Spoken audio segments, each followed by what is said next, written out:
Hello, everybody, and welcome to Final Show Films. I'm John, your executive producer here, and thanks for tuning in to watch or listen to whatever it is you're about to watch or listen to. In these trying times, we really do appreciate everyone that feels that we are worth their time, and we hope that we're able to give you something entertaining to while away the time as you spend it. We particularly want to thank those of you that feel like we're worth financially contributing to, particularly our $25 and up supporters on Patreon, who are Antitonic, Drevian Alexander, Cat Waterflame, Rowan Parker, and Samantha Bates. Yes, I read that off of a list. Thank you very much for supporting us. I know that in these uncertain times, finances are tough for everybody, so that you're willing to donate to us means a lot to all of us here, and we thank you. That being said, please sit back, relax, and enjoy.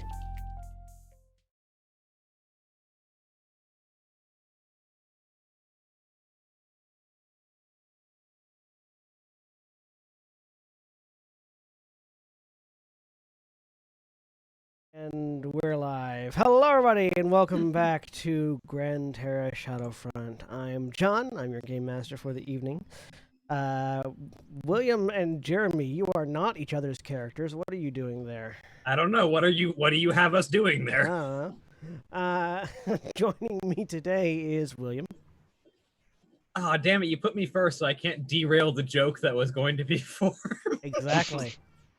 I mean, you already have by talking about derailing the joke, so well done. Mission accomplished.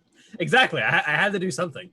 Hi, I'm William, and I'm playing Valdez Stonebeard, and the Avenger that I would throw across the room is Sasuke Uchiha, which is a joke specifically for John. And Jeremy. Hi, I'm Jeremy. I am playing Ariel, a smart gunslinger, and the Avenger I would throw across the room is clearly the one proper choice, which is a shrunken down Hank Pym, because fuck Hank God Pym. damn it, that was and mine. fuck Facebook. And Mara. Hi, I'm Mara, and I'm playing Titania Valkorian, Ladrin Druid Princess. And I guess I would let's throw Hulk. It feels good. I'm gonna go with that. And Aaron. Hi, I'm Aaron. The Avenger that I would throw across the room is Aaron Grady, because he's still an Ant-Man and he's also a jerk. That is true. And I'm playing Carolina, legit. human barbarian. I guess the question would be, which Ant-Man would you throw across? Gosh. And I have an answer for that. Jack. Hey everybody, I'm Jack. I'm playing Gent Minar, the half-elf spellslinger, and the Avenger that I would throw across the room is Wasp, so that she could fly across the room and punch Hank Pym in his stupid face. Yeah! And Cody. Cody, I'm playing Ithram Volar, Hobgoblin War Wizard, and I don't know enough about non-movie Avengers to be in on this joke. Pick a movie Avenger. All right, I was gonna pick Ant-Man, but everybody picked picked. It's okay. You can ver- throw his version. multiple You times. actually are picking a different Ant-Man. You're picking Yeah, a different Ant-Man. I'll That's Scott Lang. I'll pick Scott Lang, because when he's shrunken down, that's probably the most physically possible for me to do that. We have now thrown all the Ant-Mans across the room. All the ants. And Nikki. Hi, I'm Nikki. I'm playing Skazimo T, a rogue goblin. And the Avenger that I would throw across the room is Scarlet Witch, not to harm her, but in a very lesbianic, like against the wall sort of way. Legit. 100%. That's very fair. Yeah. And for the record, the Avenger that I would throw across the room is Patrick McNee, which is a really, really obscure, deep-cut joke that none of you are gonna get. Nope.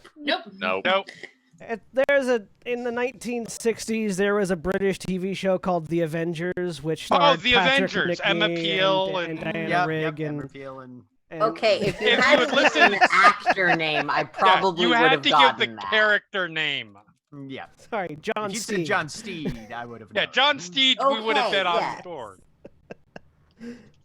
I'm more familiar You with the do actors realize, than John, the that was characters. Nerds. Even for people Right. who don't know the original TV show, there is an absolutely atrocious movie that came out in the 90s. Yeah, I never watched it. That people are aware of. Yeah, I never watched It's, it. I saw it's that on TV at one point. I didn't think it was very good. it's so bad, and it has such a good cast. It shouldn't be that bad. Anyways.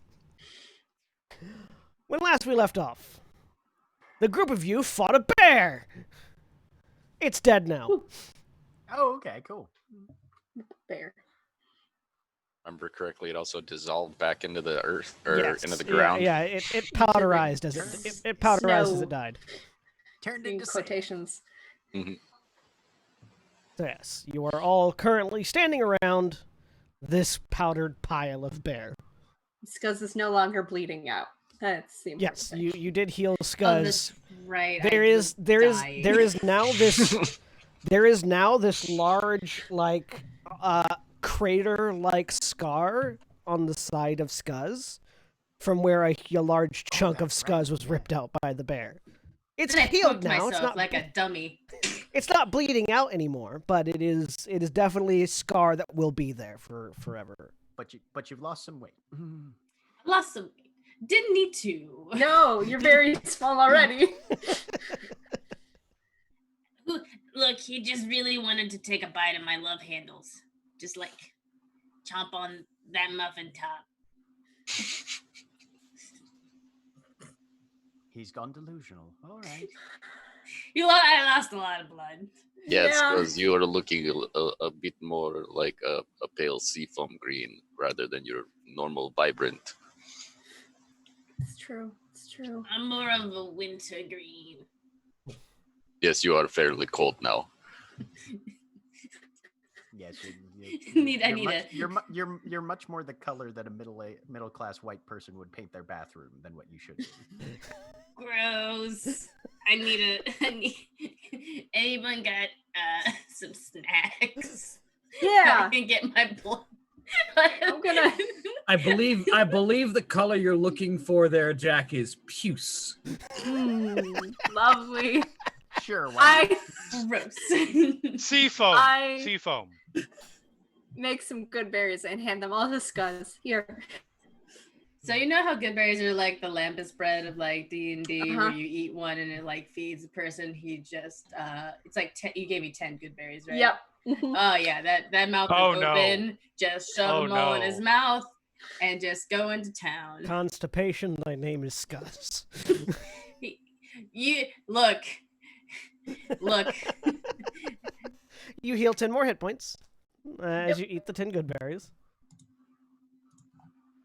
and hit points back. Look, the difference there is Lembas bread is bread, so it's ostensibly extremely high in fiber, being a bread that will subsist you for a day. Good berries are berries. I just love the scene in the Lord of the Rings movies where they're like, you only have to eat a little bit of this a day, and then it cuts over to Pippin and How many did you eat? Pippin and Merry. And it's like 5. Fun story. I had a DM who used to try and keep good berries fairly limited because they can be abused by saying the way that they worked in terms of the full is once you ingested them, once they were in your stomach, they expanded to the size of a full meal. So then if I you would ate use like that 10 of for, them, like- your stomach explodes and you die. So what I role do would you have need used to that. roll I now, want John? terrible Berries things. are not I that am not- abusable. They're the I am weakest not- healing option in a point. I don't in care going if you. for a healer build. I don't care how many good berries you eat. I can always kill you. So I don't need to rely on you. Look, I could pull up another bear. you are still out in the middle of the Aether-starved wilderness. I can just drop Speaking another of, creature we on you. Had a long rest after that, correct? Or am I misremembering? need Not to- yet. Yeah. We were on first Yeah, watch, so we we have have yet to to finish. take our Yeah, you're watch. still on your first It- watch. In complete fairness to this DM, this was an Eberron campaign, and this was because people are trying to use good berries as infinite heals to get around Yeah. the Mournlands you don't heal thing. Ah, Yeah. okay. That's No. fair. I'm not saying it was a bad choice on the DM's part. I'm Yeah. just saying I don't need that. Right, right. I have plenty of ways to kill you. Anyways, So about how much time do we have left on our watch? you're about halfway through it when the bear attacked. Okay. Okay. Well, I I think guess we should we- at least get Scuzz in for some rest, and possibly then I'm sure we can handle the rest of this watch on just a few of us. I just need a power nap and some apple juice. I'll be fine. Get you a juice box and some cheese sticks. Do we have Flexes any Nutter my Butters? wings. I'm still good to go. Also, Jack, you're very quiet. Okay, I'll turn up my noise gate. I don't know if it was the noise gate or just the volume of your mic, but Okay. it was just like you're like at like Better a now. 3 while everyone else was at like 10. Oh, okay. Now you're much better. Yeah. All right. Good. Yeah. So, everyone, Keep on. everyone, give me another perception check, everyone. Mm-hmm. Good thing Yeah. Valdeth is completely uninjured. 11. I should probably 22. pull up my character sheet. That's a thing that 20. It tends to be That useful, checks yeah. out. 15. I've done worse. We'll give it a second for Carolina. Why is my internet so slow today? Did anybody else get injured during that fight besides Scuzz? Nope, I don't think so. I think it missed everyone but Scuzz. Yeah. It just had a vendetta. It was just like, It Yeah, just- because fuck this Just goblin in tanked it. particular. you guys killed it in 2 rounds, so it only got Yeah. two. Okay. It only Yep. got 2 attacks, and it attacked Scuzz first because Scuzz was the first one to get in the melee with it. Then it attacked Mhm. Carolina and Scuzz, but it missed Carolina and critted Scuzz. Yep. Because Right. it rolled a Mhm, natural you could 1 say, against yeah, Carolina and then a natural 20 against Scuzz. Yeah, it had a big mad on for Goblin. It's just like, this goblin in particular, I'm going to try and eat it in 2 bites. But it only got the one. Snack sized. He is fun size. Find him at your local Walmart in the snack aisle. Anyway. All right. So everyone but Scuzz, who is preoccupied. Yeah, that checks out. You keeping an eye out for the rest of the watch. You notice that there is constant movement amongst the forest. Nothing solid that you can ever specifically pick out or attack, but after the bear died, it seems like something else is stirring for a second go round. But That oh god. seems worrying. Do you all notice that? Mhm. Yes. Something's moving out there. Yes. But Something bigger. before anything happens on that front,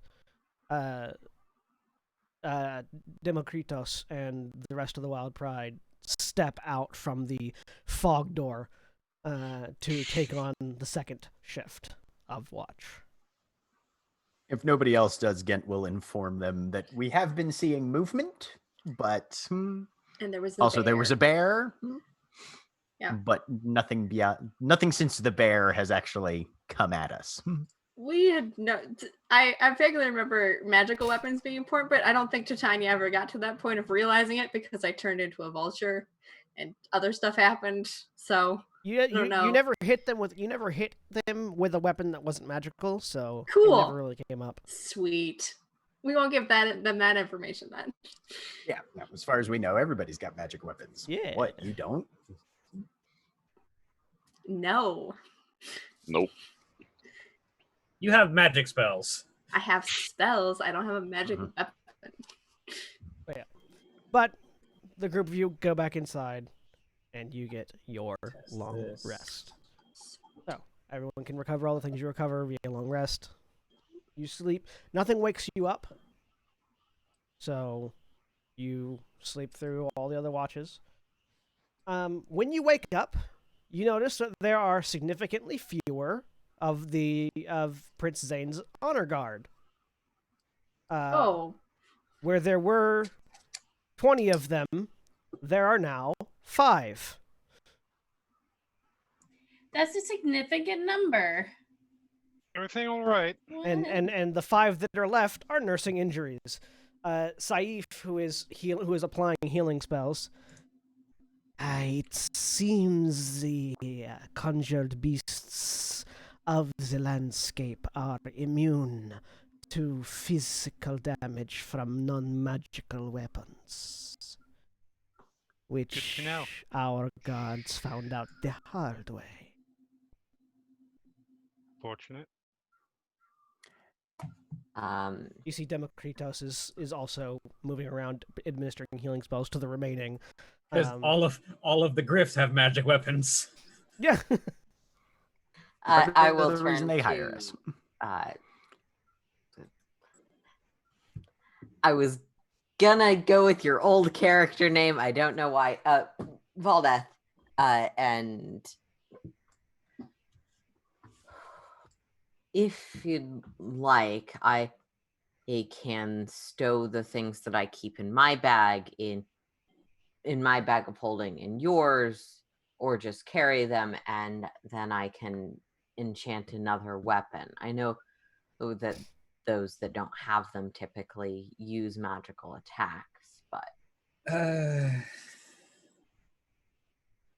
I look over at Zane's entourage.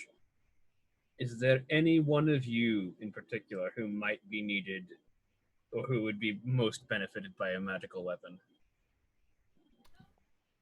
Zane indicates to himself and Dima, our weapons worked fine against them. It's mostly our guard that didn't have any adequate means.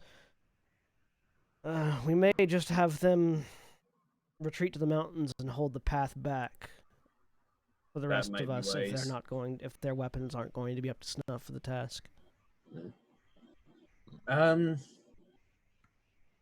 One more magic weapon won't be a bad thing if you want to swap storage just to get someone else with a magic weapon on the field. Sure. Yeah. Actually, looking at my inventory, I don't really have all that much in my bag, so I can just carry my stuff. Unless you want extra javelins. Okay. Whose weapon am I enchanting? Does anyone in our crew... I mean, I was about to say, Titania's the one who uses actual physical combat the most of the people who don't have magic weapons. Yeah. Okay. In that case, I will go over to Titania. I can only do one weapon, and it won't work while you're in your beast form, obviously. Oh, you're gonna enchant it. Yes. Sure. I'll hand that over. Titania wasn't paying attention for the past 5 minutes. Yeah, I was busy looking over the injured people, probably, actually. Yeah, I have two whatever they're called. Sickles. I'll hand you one. Okay. It's now essentially a +1 sickle. Sweet. And if I die, the enchantment will go away within 3 days. Okay. And in the midst of this, Rybar, the well-armored halfling fighter of the kneecappers, ducks into the fog into the fog gate. The halfling with the big, the chinless handlebar mustache and everything, steps back into this fog gate, spits onto the ground.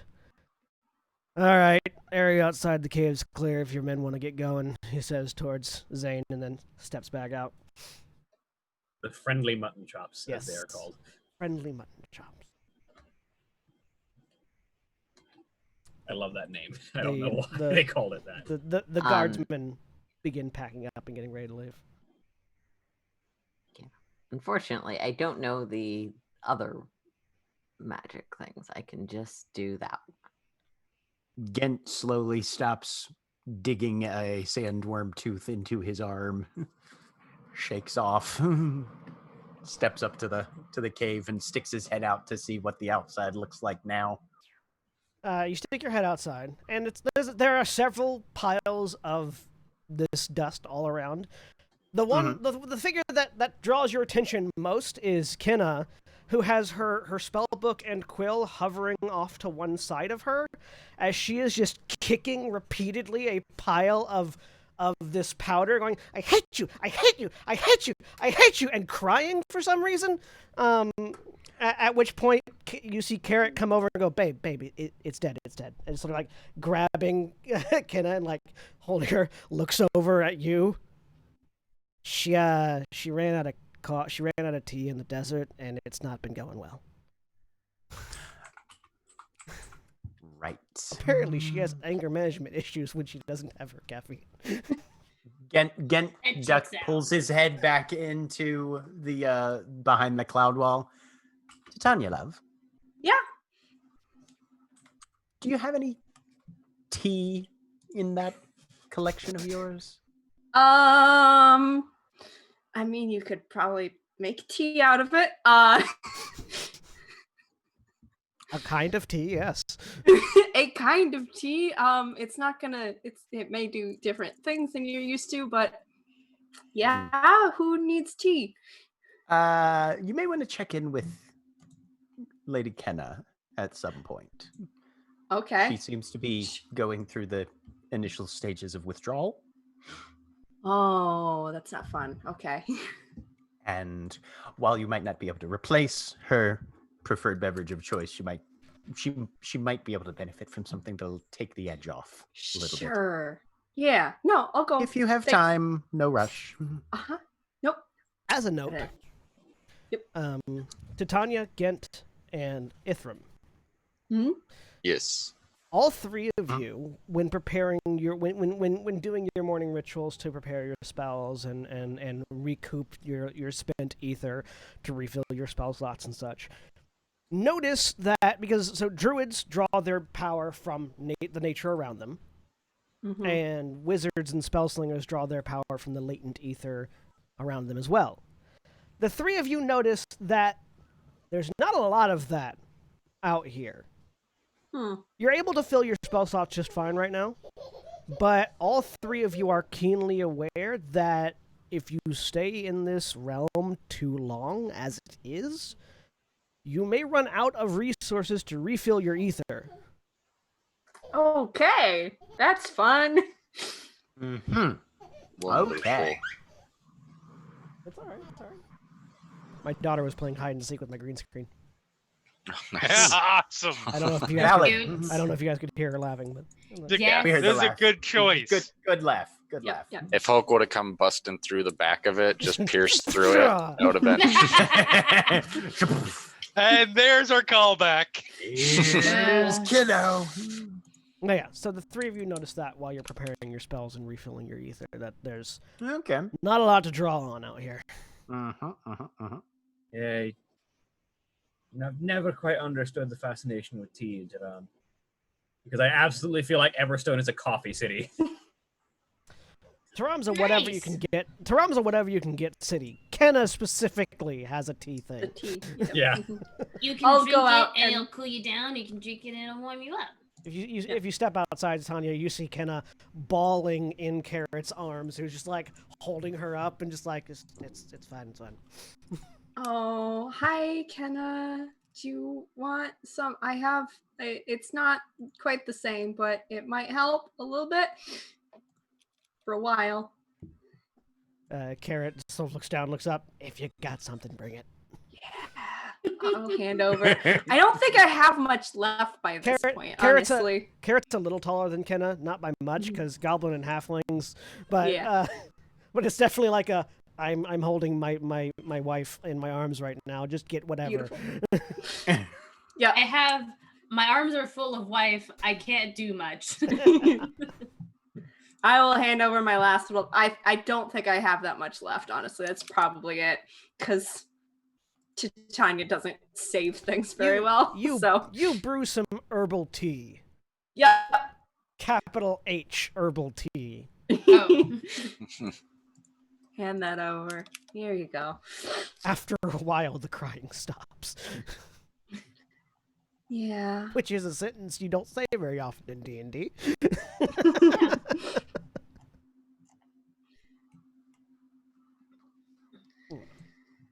But The Royal Guard make their way back up the mountain, where they can secure a pass to make sure that nothing that their weapons can work on cut you guys off from getting back out. Cool. We're gonna find their corpses. I mean, there's already plenty around if you're looking. Eh. Hey, Titania, Yeah, you need any zombies?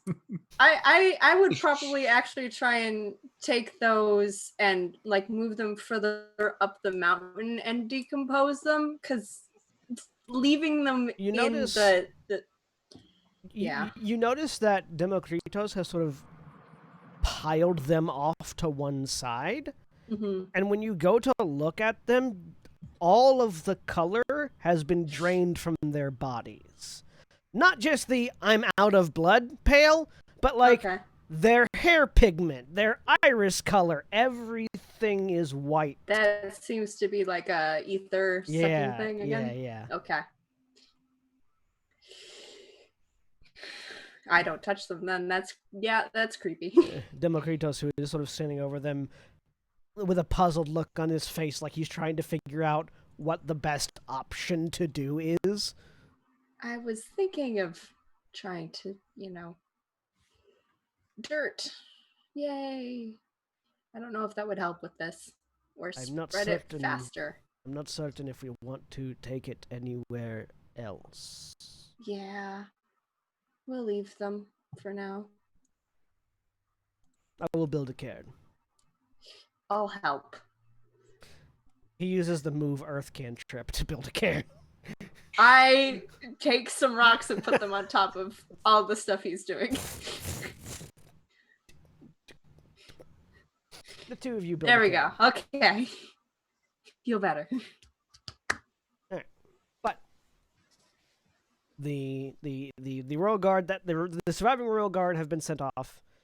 All that remains now are the kneecappers, the Wild Pride, the Steelhearts, and Prince Zane, Saif, and Dima. All right, well, let's go. And he sort of looks around. None of us are trackers, so and he sort of gestures towards the three groups of. I could probably do that. Valdeth would know who in our party is proficient in survival. I've got +7. Yeah, so I am not proficient in survival. I'm almost certain. yeah, so Even if I was, I'm not wise enough for it to matter. But I am wise. yeah, Valdeth will look over at Tanya. I believe you're our best at following tracks in nature. Okay. Whatever this is, approximating This nature. isn't nature. Safia and Iskra from respectively the kneecappers and the Wild Pride also sort of step forward to assist. 8. Safia is a ranger. Sweet. Probably let Safia lead because she's got the most. Is it she for Safia? Yes. Yeah, she's got the most specific expertise as a tracker, from my understanding. But the three of you work together, try and find us a path deeper in. Right. All right, go ahead and roll. You can go ahead and roll me a survival with advantage. Safia will roll on her own, and Iskra will aid you in your roll. Okay. Cool. Get this. Advantage. Safia will make sure that the group as a whole can move without losing speed. 16. Okay, so between your 16 and her 25, the group of you, the two of you sort of lead the pack as you head off. You mentioning the light that you had seen, that you guys had seen previously, further up in the mountains as sort of a guiding direction to adjust the previously established course. And Safia, having now experienced combat with these ashen creatures, able to sort of spot the signs of when they're going to be springing up versus when whatever it is controlling this ether-starved sand is sort of just like maneuvering things. So the group presses on. Following the administration of tea, Kenna is much more chill than she has ever been.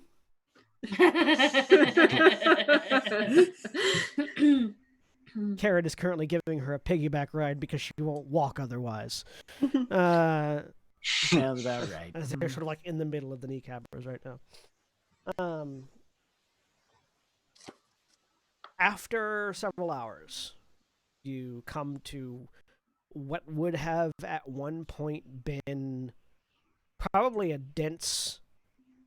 very dense jungle area, probably a den of some kind, as you encounter this stony outcropping that leads into a cave surrounded by dead trees. Again, not dense anymore, you can see clear past it, but just based on where the trunks are, you probably wouldn't have been able to see more than 30 feet ahead of you in this particular area when the forest was alive. Everyone go ahead and give me perception checks.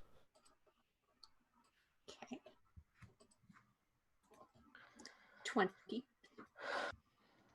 19. I will be forever be regretting amused having that perception proficiency because it doesn't matter. Sorry, go ahead. No, I will forever be amused by the fact that because I have the observant feat and because I roll like I roll, I will never achieve my passive perception. Holy ever. shit. Yeah, wow. Wow. Yeah. Glad I took that feat. It'll be useful.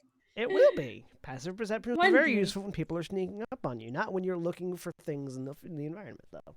I know. But you have to let me bitch about it because otherwise I'll just talk over you and bitch about it anyways. I will, when you get back to Taram, I promise, 1,000 ninjas will sneak up on you, and you'll spot all of them. There'll still be 1,000 ninjas. And then I'll die. Yeah, you'll still die, but, I mean, you'll spot them all ahead of time. He'll be like, Not if we eat ninjas good as berries. just, oh yeah, shove you full of good berries. You'll I be was gonna say, fine. not if we allow Ariel to face them on her own, however, because as everybody knows, the more ninjas there are, the less of a threat. Exactly. How many times has common knowledge saved you in my games? Oh, I don't use any Occasionally. knowledge in your games. I just wanted to check. Well, that's also true. But with your perception, with some of your perception checks, Ithram, Ariel, Carolina, and Valdeth are all real distracted. But Titania, Gent, and Scuzz, you, along with a few of the others, because not everybody else made the roll either. You notice that there is a body in the cave, not made of powder.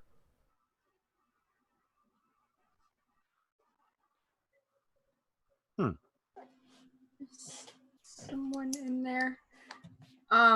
Do they look dead? Probably. Like any type of person? Gent will go dead. investigate, definitely. Yeah. Investigate. So, as the three of you What step does you closer see? to the cave, you see the scaly green hide of a troll that is definitively dead, but has not been subsumed by the ether starving that's going on. Huh. Does it look like it's Is Gent aware of starting, trolls' or- natural regenerative properties? Give me a nature check. 22. Yes. Trolls are known for their ability to heal fairly rapidly. Perhaps this thing's natural capacities have staved off some of the otherwise ill effects. Not usually when they're dead. Do I think there's It's- a way to yeah. like? And with Valdeth sort of following after, I mean, does it look like it's been burnt? No. This thing doesn't look like it should be dead. Yeah. Gent's gonna go poke it with a hand. Is there any axe. role I can see to make if it could be alive? Yeah, give me either an investigation or a medicine check.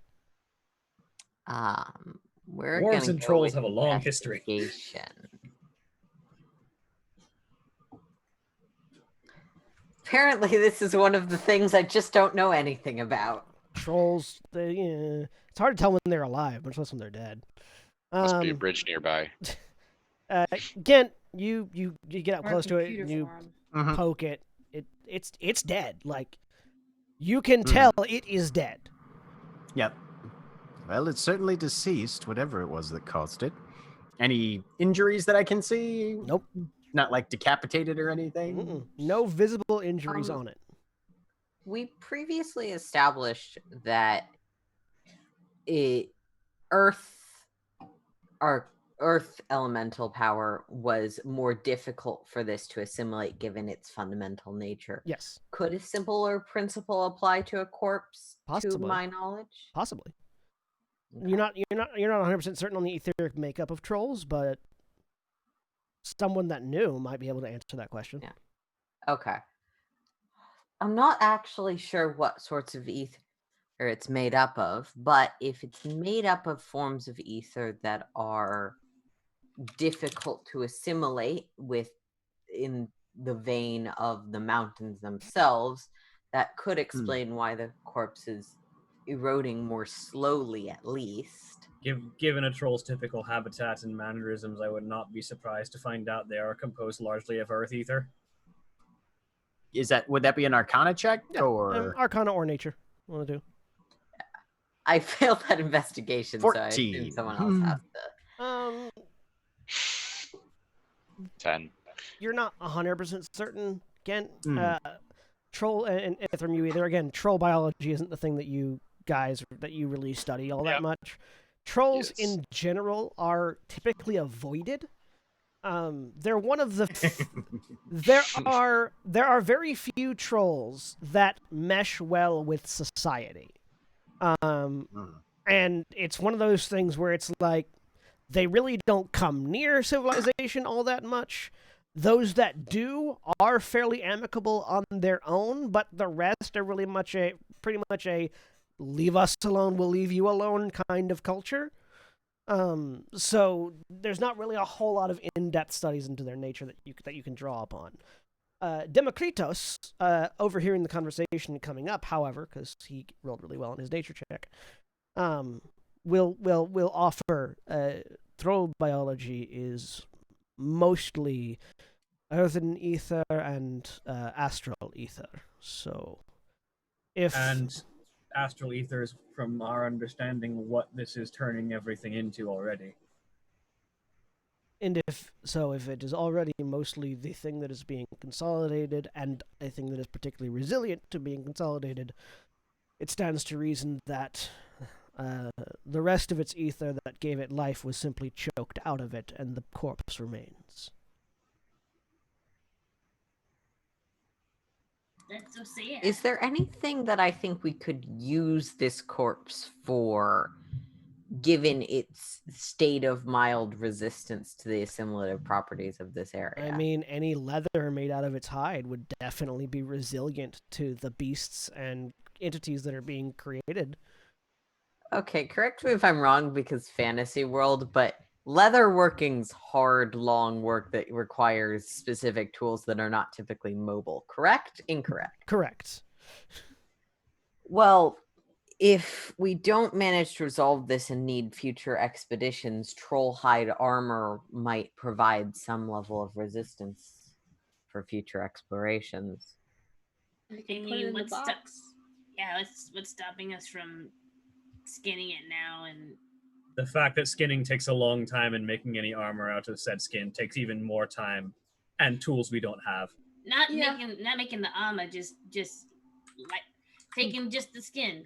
Because I don't know if we could actually. Because wanna I take don't the whole really body. particularly want to skin a troll just to find out if we leave this place it starts regenerating. Oh my god, infinite troll armor. Just you take the skin off and then it just No, goes- then you just have a troll that reforms from the skin first. But it'd be a troll in a box. So If you have a bag of holding or something, you could always store the skin Yeah. there. Demokritos Okay. suggests. Oh, that's We've got right. that We chest have of a bag of preserving. preservation. we have a box of we have preservation. a cooler. You do How have lo- a, how long you does it- do have does a it- chest of preserving. How long does Gent think it would take to fully skin a troll? do any of you have leatherworking tool proficiency? Nope. Nope. I don't believe so. I believe I have the proficiency. I just don't have the tools on me. If someone with the proficiency makes the survival check, it would take probably 30 minutes. If someone without the proficiency makes the survival check, it'll depend on their roll. Oh no, only people that took Artificer first get that. Never mind. I'm pretty good at skinning things. I could try. If we want to, there's no reason to let good resources go to waste. Time, but it could help. No, if we run out of time and everybody says they need to leave, then we take what we got and move on. Zane. Then again, if we did take back the entire troll, I wonder how much it's bones. We don't to have count. the resources to cart a troll around. Zane suggests we'll be in this area for at least another day or two before we can turn around and leave. So if it takes a little time if you guys think this is worth acquiring, then let's take the time and do it. Okay. Right. I'm gonna do it. Right. I will assist. Cool. Give survival check with advantage. Sweet.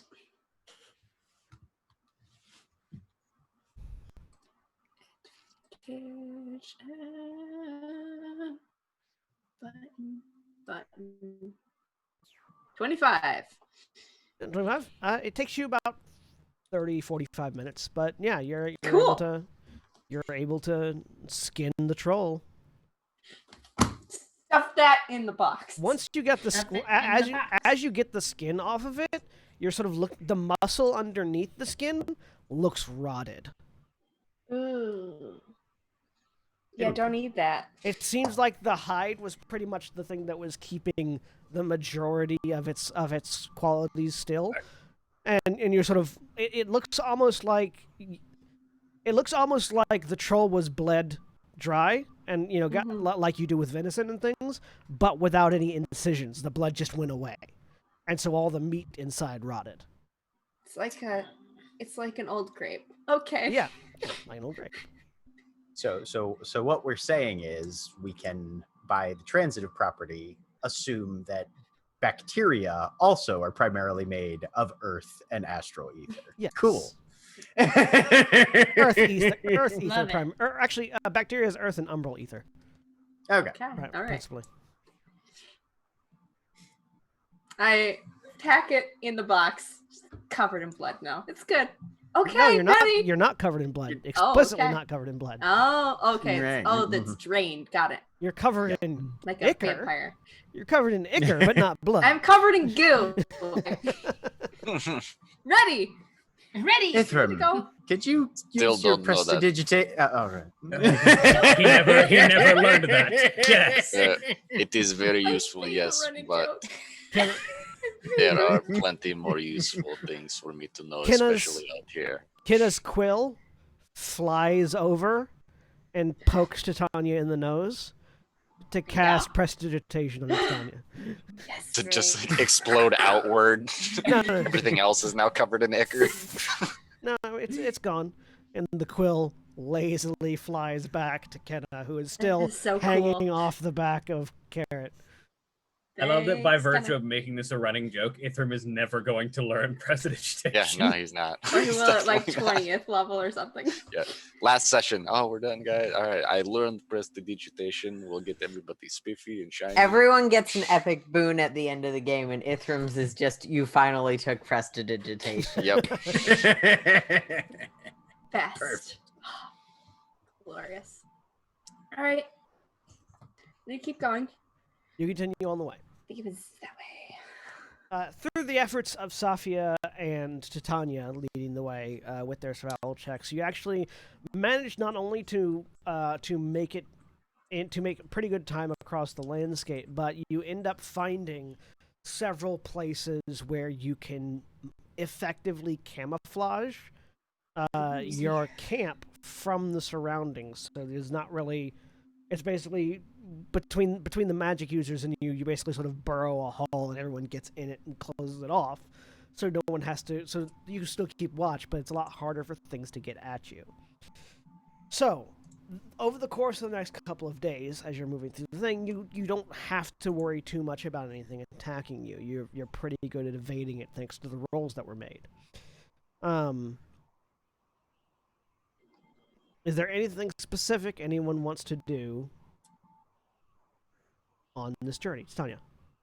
I am finishing up that restorative salve. Go ahead and give me a herbalism kit check with your wisdom.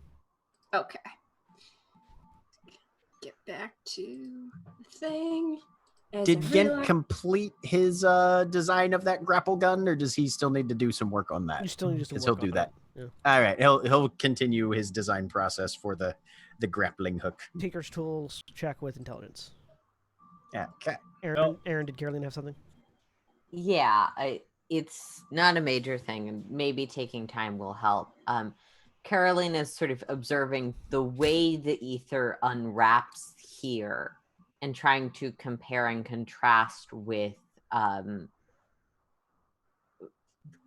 I know his name wasn't actually Nihilus, but I feel like it was something equally edgy. The guy that we escorted who had the power to unravel Adam. magic. Adam. Okay. Yeah, give me an Arcana check. Oh, and either my internet froze. No, my internet froze. Oh, John's internet froze. Well, OBS is telling me my internet connection is unstable. Thank you, OBS. You're still here, so Yes, you're still here. Yeah. Sorry, give me a Arcana check, Aaron. Yeah. All right, I'd like to use my magic knowledge. Yeah, dubious knowledge. Go ahead. Yeah, thank you. Herbalism yes. check with what? With wisdom. Wisdom. Okay. Just want to double check. So, Carolina, examining the surroundings as you're traveling, and once you've stopped, with taking a little bit of time further to examine it, the comparison in your brain is what's happening here is it's like if you have a bucket and there is some stuff in it representing all the various different kinds of ether, and the stuff in it is just like this small an amount, and then something is just pouring water into the bucket until nothing but water remains. That's sort of what's happening here with the consolidating of the ether. Everything is being squeezed out that isn't astral ether. What Adam was doing was creating faults where there were none previously, almost like he's you would imagine it. It's almost like he's causing the material that he's inspecting to roll a dice and come up with the lowest possible result every time. And just because he is able to influence that probability to a point seemingly unconsciously, to a point where he can just snap it without barely any effort. Hi, Scarlet Witch. How you doing? With that in mind, and it's totally fine if I don't have time to make this follow up. With Gent and the thing, we determined it was a fire demon because ice ether was all that remained in her. Mm-hmm. Could a similar principle be applied to the deduction in this case, that every other kind of ether is being squeezed out and replaced with this? Earth is more resistant. Or am I some sort of that's not how that works. Some sort of astrally aligned entity would be a reasonable assumption to make, is that some sort of astrally aligned entity or substance is behind this. Okay. That's entirely reasonable to make. Yes.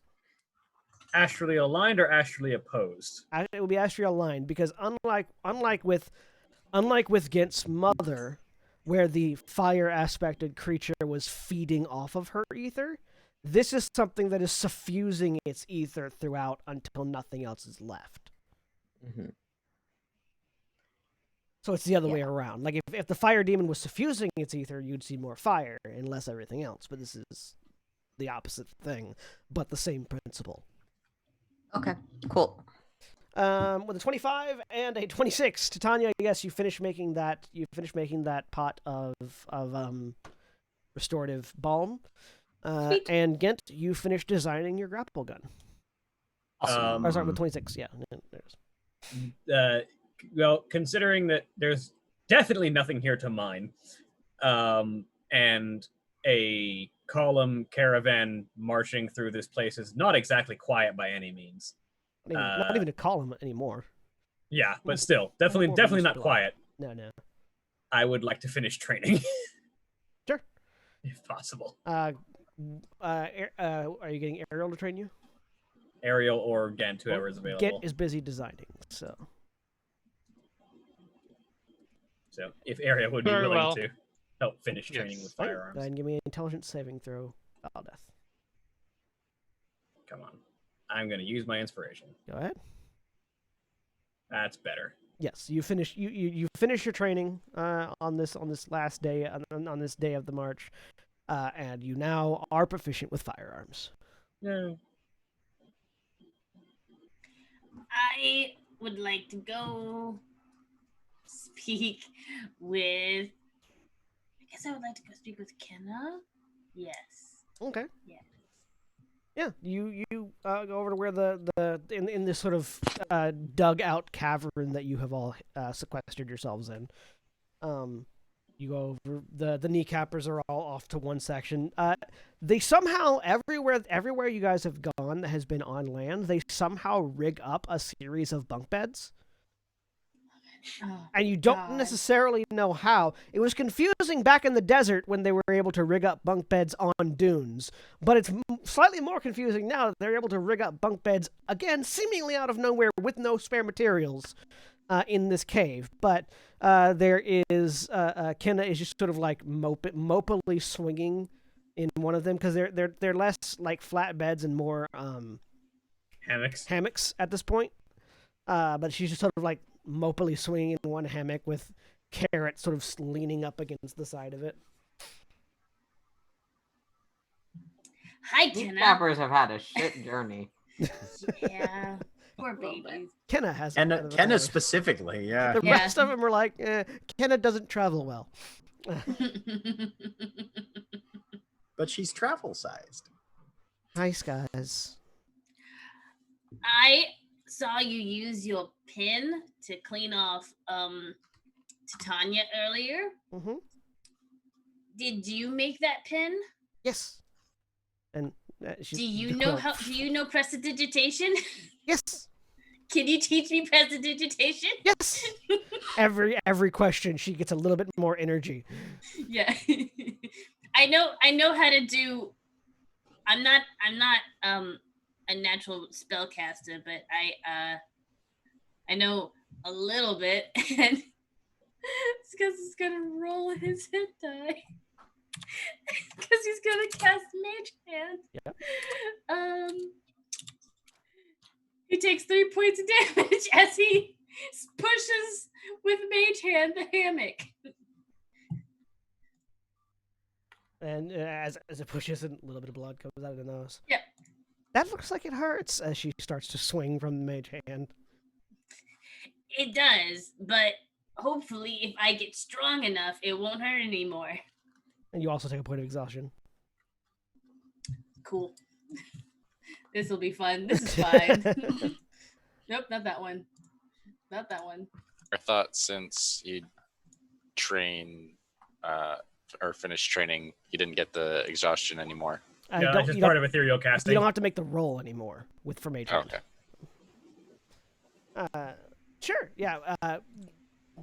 Non-spellcasters use their Constitution score as their attack roll and save DC. But because it's a cantrip, like normally you don't have to make a roll, or at least mage hand you don't have to make a roll for it. Scuzz had to make a Constitution roll until Scuzz learned it. And then Scuzz no longer. But the exhaustion is just part of casting if you're not a spellcaster. But yes, cannot agrees to teach you prestidigitation. Go ahead and give me an intelligence saving throw. This is gonna be great. Here's the question: will I'm gonna the use a nosebleed point of be after or before? During. Well, no, Alright. because if he learns prestidigitation, he'll be able to get rid of it like that. But will another one just trail behind it? It's just gonna. With a He's gonna kill himself. with a 19, you have learned the basics of prestidigitation. You can cast it, but you have to make a constitution roll to actually cause the effect to happen. With further training, you'll be able to remove that, though. Yes. But you can cast it now with a constitution roll and a hit dice roll and another level of exhaustion. So is Scuzz at level 2 exhaustion right now? No, you haven't. You're not casting it right now. You're just sort of learning the basics. If you choose to cast it, Awesome. you will have level 2 exhaustion. Yes. Nah. Watch. Oh, I need a nap. He already needs a nap. Scuzz has needed a nap for a long time. Scuzz just likes naps. And it's a roll a hit die and make a con save. A con check. It's an ability check, yeah. DC 10, but con ability check. Cool.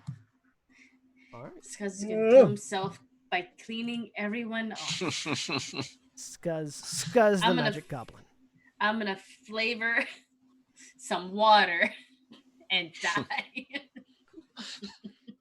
I got a new trick, guys. Oh, no. Yes, and It checks out. Kenna is quite happy to teach you and seems much more energized when she's teaching you than she was previously. Hey, Johnny, play that one about falling down the stairs. What? Sure thing, Charlie. I love it. The next few days, you guys are brewing your herbs, planting your things, learning prestidigitation, training with firearms. Ithram goes out and experiments with the spell that he's working on. Yeah. So just off in the distance, he'll walk away for a little bit, and you guys will hear explosions for a little bit, and then he'll come back. Tracks. I had to use the restroom. I should have eaten that burrito. He's not safe here. If you go out there, light a match. Hello, Taco Bell. I'd like to punish my butt. But after a few days, you arrive at the coast of a lake. Interestingly, the lake is still there. It's not dried up. All right. Equally interesting is the giant black hole of nothingness in the middle of the lake. Oh. Ah, yes. Does it seem to divide be by drawing zero the water image. in? No, it doesn't. The water just Okay. stops existing when it touches the circle. What's that? Probably not originally here. No idea. It's the general consensus of the NPCs with you. How far into the lake is it? So we've got a natural feature, and then just a black hole of destruction at the center of it. A black hole of nothing in the center of it. What if we Oh, throw it's the something YouTube in comment there? section. Okay. Yes, exactly. We could throw something in there. See if it make it sound. Yeah, how far away? It's about 40 feet across the water from where from He'll the edge. pull out an iron spike and cast catapult and fling the iron spike into it and see what happens. Oh, I love it. The iron spike launches. As it passes over, there's a small flash of light and it's gone. Do you think that's the same light that we saw? Did it look Back like? in the... Yeah. Did it look like the thing is disappearing, or is it being disintegrated? Give me an Arcana check. Okay. Yeah. Yeah, Gent would like to make that as well. I'm not. Mm, Well, I'll I'm gonna make make that just for fun. Oh my god! Jesus. I was looking at a different So screen. Scuzz and Gent at the same time. 5. I am Look at it. so arcana'd right now. I learned prestidigitation. My nose is bleeding again, but I know all But magic. you can You're see seeing the fabric of the seeing spell universe. formulas everywhere. It's a beautiful mind in Scuzz's head right now. Anybody? Is anybody else rolling? Oh. I'm so pleased.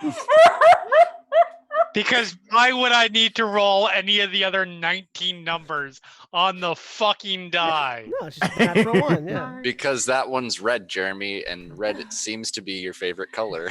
Ooh. I mean, red is one of my favorite colors, but you know what else is? Green. Green. Yeah. If we I stay love you here, too, Ariel. All right. if we stay here, I can walk on the water. So, Fucking Scuzz, unbelievable. Gent, and Carolina. Scuzz and Gent getting there just a little bit ahead of Carolina, but all three of you get there. What you just saw was that iron spike's ether unraveling. And it unraveled in such a way that it looks like a flash of light, but it was just basically like, imagine that's a woolen sweater and something grabbed a strand and went. Very satisfying. Do not touch that. Do not touch that. As a note, the iron spike was above it. Right. Didn't go into it. It wasn't. It was right. above it. As soon as it passed that border where the water stops, flash of light gone. At that point, Titania's like, I think I could walk. Actually, Nope. I know a spell to walk on the water. That would be an absolutely terrible idea, Not love. even consider that. The What iron you just- spike unraveled like a sweater. Oh, Yes, it was reduced to constituent ether. And did it look like the ether was absorbed or just dispersed? You assume absorbed. You couldn't Okay. tell what happened to Right. it, but I will it is turn gone. on my magic vision. I will Magic use my vision. detect magic feature. As you turn on your detect magic, you sort of get a sense of the underlying ether of everything around you. Lots and lots of astral ether, some water aligned ether around in the lake, and then when you look at this void, there is nothing. Like not the ambient ether of a living thing. The hole is a hole in reality that is void of anything. Ooh, Do no I scream have at it. any familiarity with theory or experimental magic from my background that would... Give me a religion roll with advantage. ooh. Okay, cool. I could go under the water. Don't Don't. play with this. Hell, I have an inspiration. Wait, that just gives me advantage, which I already had. You'd be able to roll again and take Yeah. whatever's best. Yeah. Okay, I'm Sound spending grandparents. my last inspiration because I want to succeed at this. Okay. Yes. Fucking hell. I Oh. rolled a Roll to 2, these, like, a 3, and a 1. Or 2, a 4, and a 1. which makes Fortunately, the highest roll a fortunately, the DC was 10. Oh, Okay. good. That's good. You recall reading in the library about the cycle of death and rebirth that the material plane undergoes or underwent before it was stopped. What you're looking at is a fragment of power from the goddess of entropy. Cool. Just sort of manifest in the middle of this lake for some reason. Because what would be a Grand Terra? Well, I know what that is, but what that is doesn't help. Also, Or- I know what it could be. You also I'm not know even it- sure if that book was fictional. It doesn't matter. You also Anyway. You also don't know how it could be here, because it shouldn't be, because the divine realms are all sealed off, including Eidos's. Yeah. And also the fact that it's here is not possible, but it probably is, because whether or not something is possible has no bearing on whether or not it is happening. How much religious education do you all have? The None. normal amount. Half Moderate. the Yeah. None of the Little bit. scuzzes are religious, weirdly enough. Ithram Tiny's is, religious. She doesn't know anything about it. yeah, Ithram is pretty much just pointing to Scuzz and nodding like the same.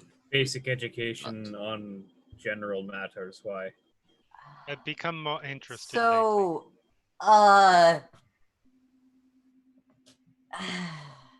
apparently is like, I know the look, names of the I don't pantheon. even know how much of this is normal religion, but Eidos is the destroyer deity. She is entropy, she is nothingness. She has a domain and functions and stuff, but what's important here is that her plane, like the other divine planes, is sealed off by the barrier thing, and part of a thing that happens with her in the destruction of the world is fragments of her power are, according to some accounts, dispersed and returned to her, though I'm not entirely sure if that was just a metaphor for romantic relationships. Anyways. You read different romances than I did. Yeah, most of the ones that I had access to were odd.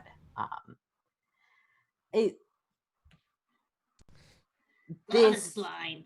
functions like, or is, a fragment of Eidos. It is an aspect of complete entropy. There is a nothingness here. And as that sentence But leaves, that's not possible. As that sentence leaves Carolina's mouth, all of you suddenly are aware of a different scene. As your vision and perspective is once again hijacked. You see the silhouette of the individual that spoke to you previously very briefly. The large yellow golden eyes staring at you. And just a vague silhouette with no detail. Now that you have seen the cause and know it to be true, there is an object you will need to fix it. And all of you have in your brain the knowledge of a small black gemstone, perfectly spherical, that shines with a sort of like an eerie light, just when held up to the light. It's in Terra. And then you hear, so what are we going to do about this, as you all are once again back in your own bodies and perspectives? Fucking hell. It'll probably require some research. There's a number of arcane resources in Taram that might be able to help us with this, if we can get the information to the right people. Of course. I understand the theory. I don't know specifically how to fight a divine aspect of true entropy. Just the theory under which it might exist. I think all of us can agree, however, that the knowledge of such a nexus of power could be dangerous should it become public knowledge. I think I'd advise keeping this very close to our vests, especially as we attempt to find solutions to it.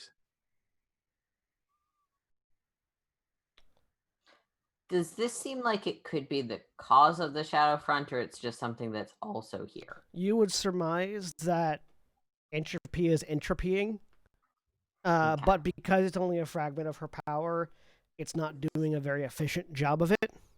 So it's very inefficiently devouring the world from here. I just had the image of like the lady Eidos we fought in the first game as a little like chibi about this big going nom nom nom nom. That's one way to look at it. But yeah, I love it. It very inefficiently devouring the world in such a way as to basically consolidating it all to the same astral ether that the gods are made of. Okay. Lovely.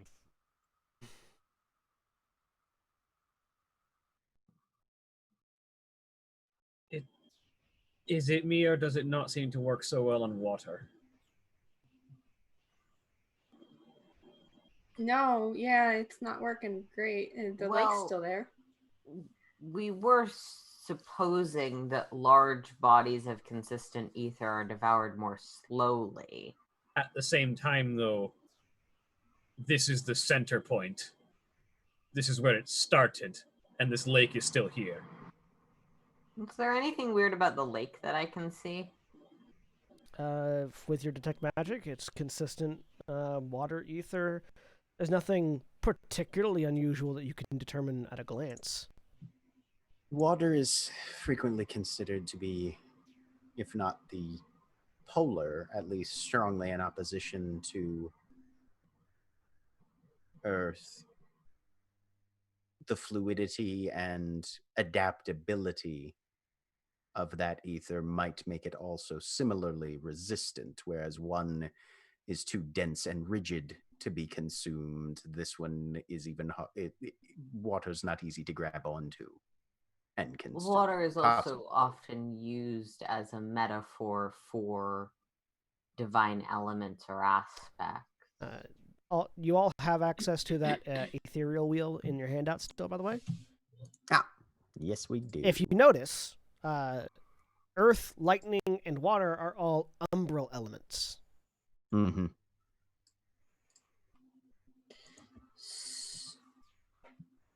See how they're Maybe- connected by the dark triangle as opposed to the light triangle? Mm-hmm. Mhm. That says Earth. Okay. All the other ones are fairly clear. I didn't realize that said Earth. I Yeah. thought that said Grelschneck or something. Yes, I love me some Grand snack, yeah. some gross neck wind and Look, fire. There is a font in use here that my brain does not appreciate. That's fair. That's fair. I can't read it. What if we put? Because is there something we can do right now before we leave it? Because it's kind of spreading. There were problems at the border just a couple months ago, so maybe we can try and slow it down more. What if we do like a big rock over it? I think it will just be a larger flash, much like my iron spike. Also, Your there's spikes. not a large number of rocks around. Everything's been reduced that isn't water, pretty much.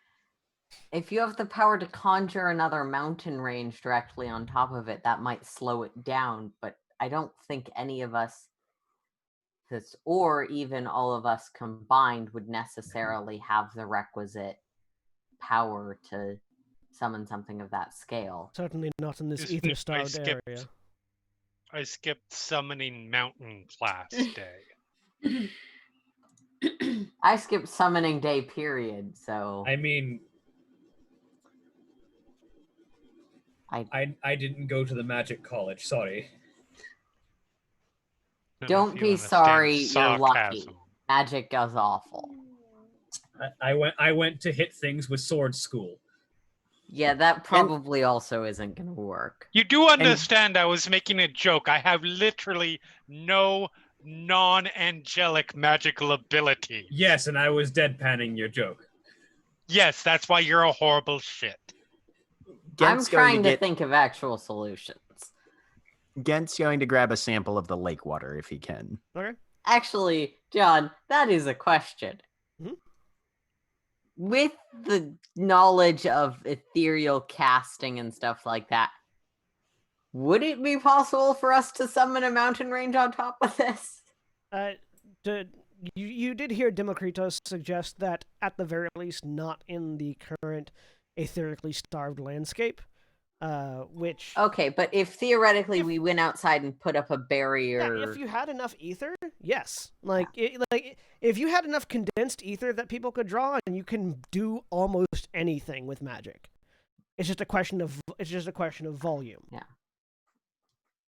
With enough casters and enough ether outside of this area's finite ether supply, in theory, we could create a barrier that would further slow it. But I can summon elementals I mean, and stuff like you, that. you do imagine that that is what the light wall is. It's a barrier Yeah. of pure ether that's stopping the Mhm. further. Yes, of but the thing. light wall is maintained by A god. Karam's industrial capabilities, for lack of a better term. Yes, it's a god's ether flowing through technology. Literally, Not Deus Ex Machina. necessarily replicable with three Griffin companies in a few nights. Although the light wall seems to be less of a solid barrier than a water wall, as it turns out. When one of the generators breaks down. Yeah. Well, also, the light wall can just sort of be marched through at Yeah. times. Yeah, like you could walk through it if you wanted. You shouldn't, wouldn't- because you might die on the other side. Wouldn't be but- pleasant, but yeah. Like the goblins and like the other like sandstone creatures can just walk through the The wall. goblins were airdropped over it. There, The trees walked through it, but nothing else did. Yeah, but still, we've seen that Anyway, things from here yeah. can Yeah, walk yeah. through the light wall. Yeah, to Still, attack. less Carolina, than how do you do that thing? Well, I mean, you say you don't like, magic and doing magic, but you can I put can cast magic magic. in- Yeah. items. Can you do any spell like that, or how do magic items get made? That varies. For me, I don't bother with the complexity of truly making a magic item. Instead, I essentially infuse the ether that is mine. John, correct me if I'm getting any of this wrong. Mhm. Into it in a continuous way, which is why the magic items I create will stop operating within some time after my death. A true magic item, while the principles are a bit different, in theory could contain most spells. That's sort of what spell scrolls are. Mm-hmm. And universalist spell crystals similarly are to that effect. But I am only, there's only so many things that I understand the details of well enough to make. I can make a bag of holding. I can infuse a sword with additional power. If you had a specific idea, I mechanically left one slot of my things that I can choose to make open. Mm-hmm. Providing it's fairly simple, I could probably infuse something in a specific way. This seems complicated to me, but I can summon elemental spirits. The problem is they go away after like an hour. If we could have just a couple here to slow this down. I'm not certain that will do anything, Democritus suggests. As we saw with the troll, even things that are resilient will still die. There wouldn't be this would be just earth ether though, right? Because that's what elementals are, maybe? Well, but the mountains are being eroded. They might last longer, but Yeah. I think we need to get to Taram and figure out what we're doing, and possibly do some research into why water doesn't even seems to get eroded, just is there. Well, Prince Zane cuts in. Your job is done. You escorted me here. We discovered this threat. I'll return. If you can at least escort me back to the mountains, I'll return with my guard to Eleonora and see what we can discover there while you head back to Taram and do whatever it is you'd like. But as soon as we leave this area, your contracts are done. You'll be free to do whatever it is you feel like. Valdeth, in her head, is now just sort of like envisioning where the fault lines in this continent would be if she wanted to like detonate the entire section of continent off and just leave the whole alone, isolated, where it can't get across the California. oceans. Your thing, Avatar Kyoshi. Kill him. The, Fucking the, kill him. the only problem with that is you'd probably take Taram with you because Yeah, Mhm. the fault lines are not close enough to this section Look, yet. and this is how I Acceptable go. loss. Yeah. Minor These collateral damage. I the love lives that, we are that, losing like are Titania's like, let's conjure elementals. Carolina's like, let's drop a mountain on it. Valda's like, how do we put the ocean between this with How do we- explosives? how do we Looney Tunes the situation? Well, it's like Your- you just break it along that line and just leave it like that. Yeah, no, it's a very dwarven and very fighter way of thinking about the problem. For the record, Looney Tunesing the situation would obviously be just painting a big black line down the middle and then pushing it apart. Or, Or well, putting on a dress and convincing it that Bugs, it needs to go away. Bugs did use That Bugs as well. did use a handsaw to cut Florida off the United States once. Which, man, we have all been trying to do. Right? Didn't try hard enough, apparently. I mean, he succeeded. Sorry. In his instance. Which is why we're in this version of the world and not the Steven Universe world where there is no Florida. because Bugs Bunny cut it off. Oh god. Anyways, Gent's going to actually grab, in a second small glass flask, a sample of the whatever the nearest soil on the Yeah. shore of this You- lake is. I assume it's just white sand at this yeah, point at or this something. point, but- yeah. You also see a few small flashes over the black hole as Cadogan is sort of launching a few different things at it, just sort of examining the reaction and seeing if anything else happens.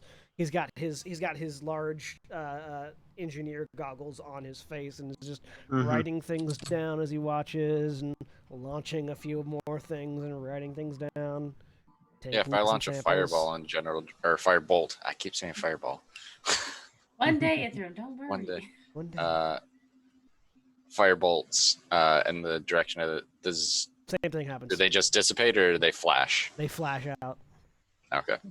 You can throw two of them at a time with your I'll bracers watch now. that stuff Yeah. with my magic vision as people are doing it, but yeah, I'm not expecting any. The firebolt, the firebolts are they produce a much smaller amount of light than the other things do. Yeah.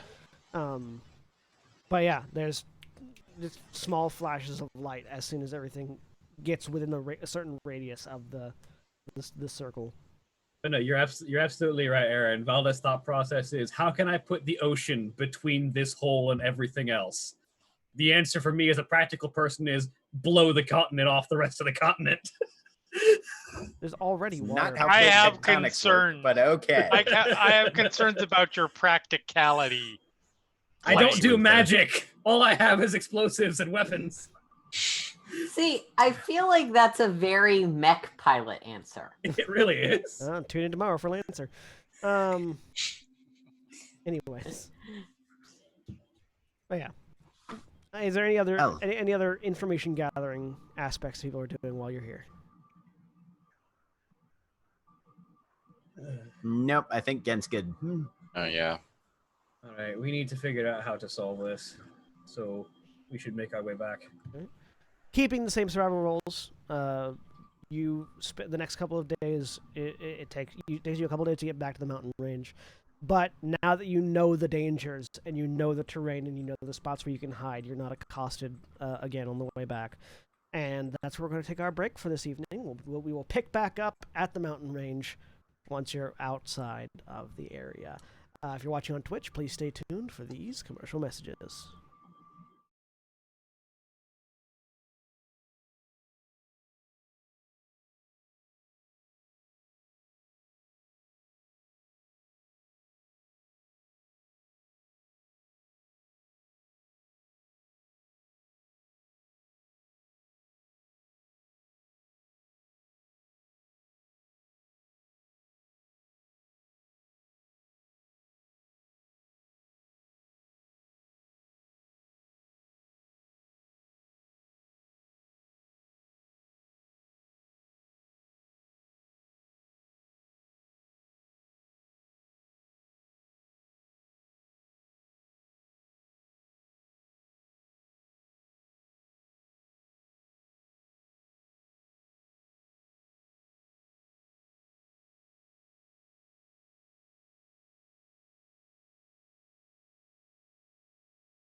We're back.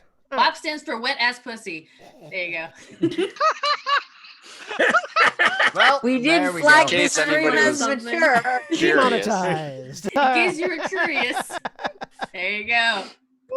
To all 3 people watching, there you go. Oh, okay. Because when I was growing up, it meant white Anglo-Saxon Protestant.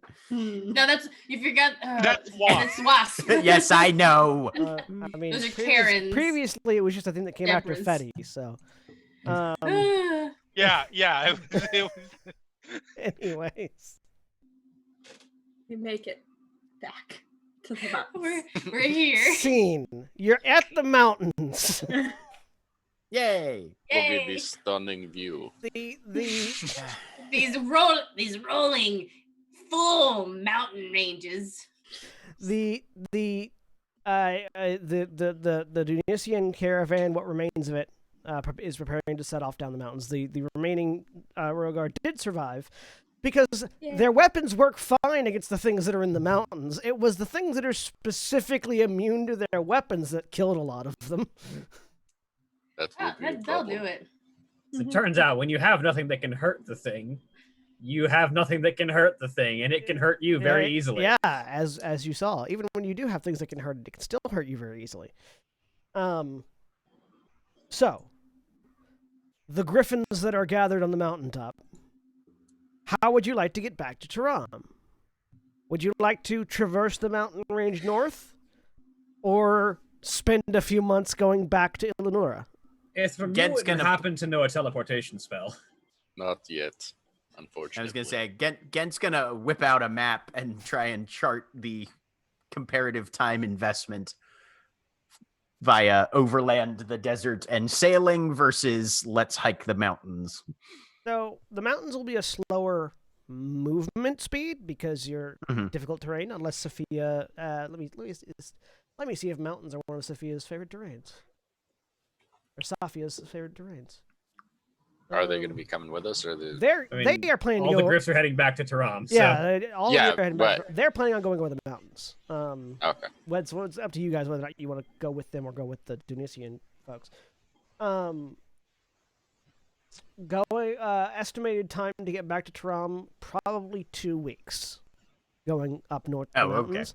It'd take you another month to get back. It'd take you about 3 weeks to get back to Luxuria, and then 2 weeks sailing to get back to Taram. So let's go to the mountains. Gent's going to vote we hike it then. This is Valdez is much more comfortable Time going up the mountains anyway. Yep, we're going up the mountain. We're going up the mountain. Better not be a bear. That song. However that song goes. I don't know the song. Nikki's Don't forget the brain song. was just like, this is something that you used to sing as 6-year-old. I'm like, I Right. don't know. At summer camp, we're going on a bear hunt. Yep.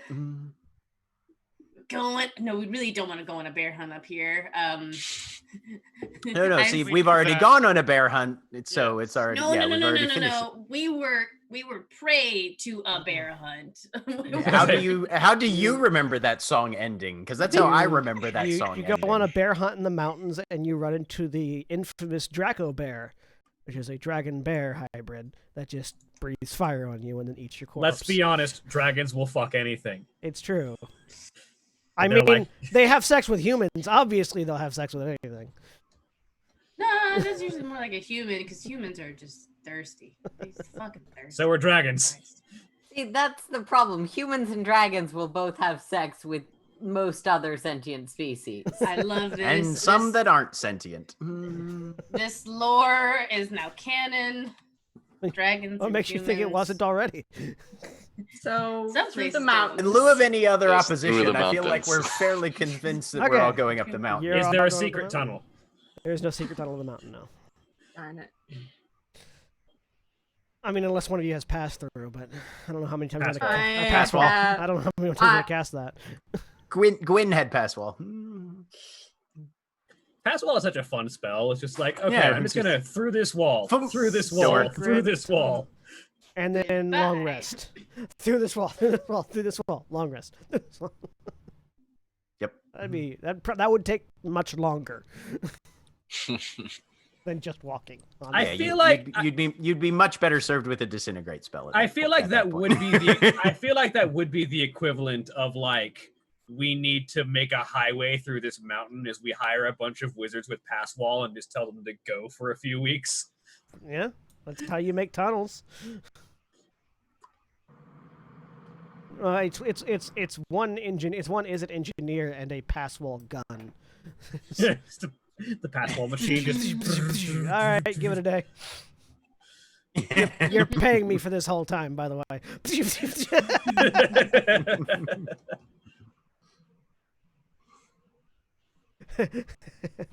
Construction worker pay. Anyways,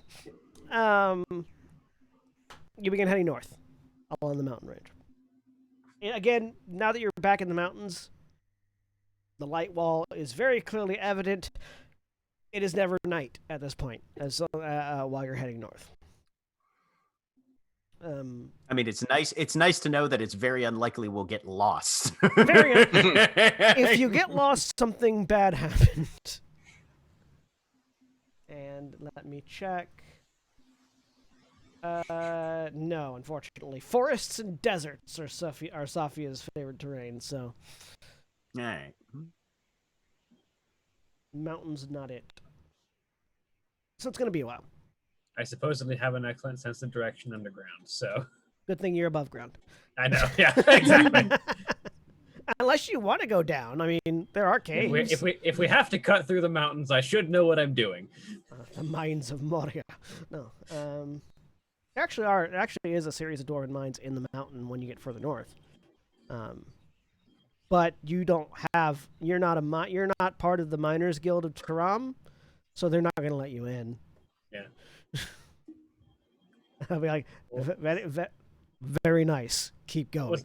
What was the line? It's like, 3 generations of my cousin's family live here, and they call it a mine.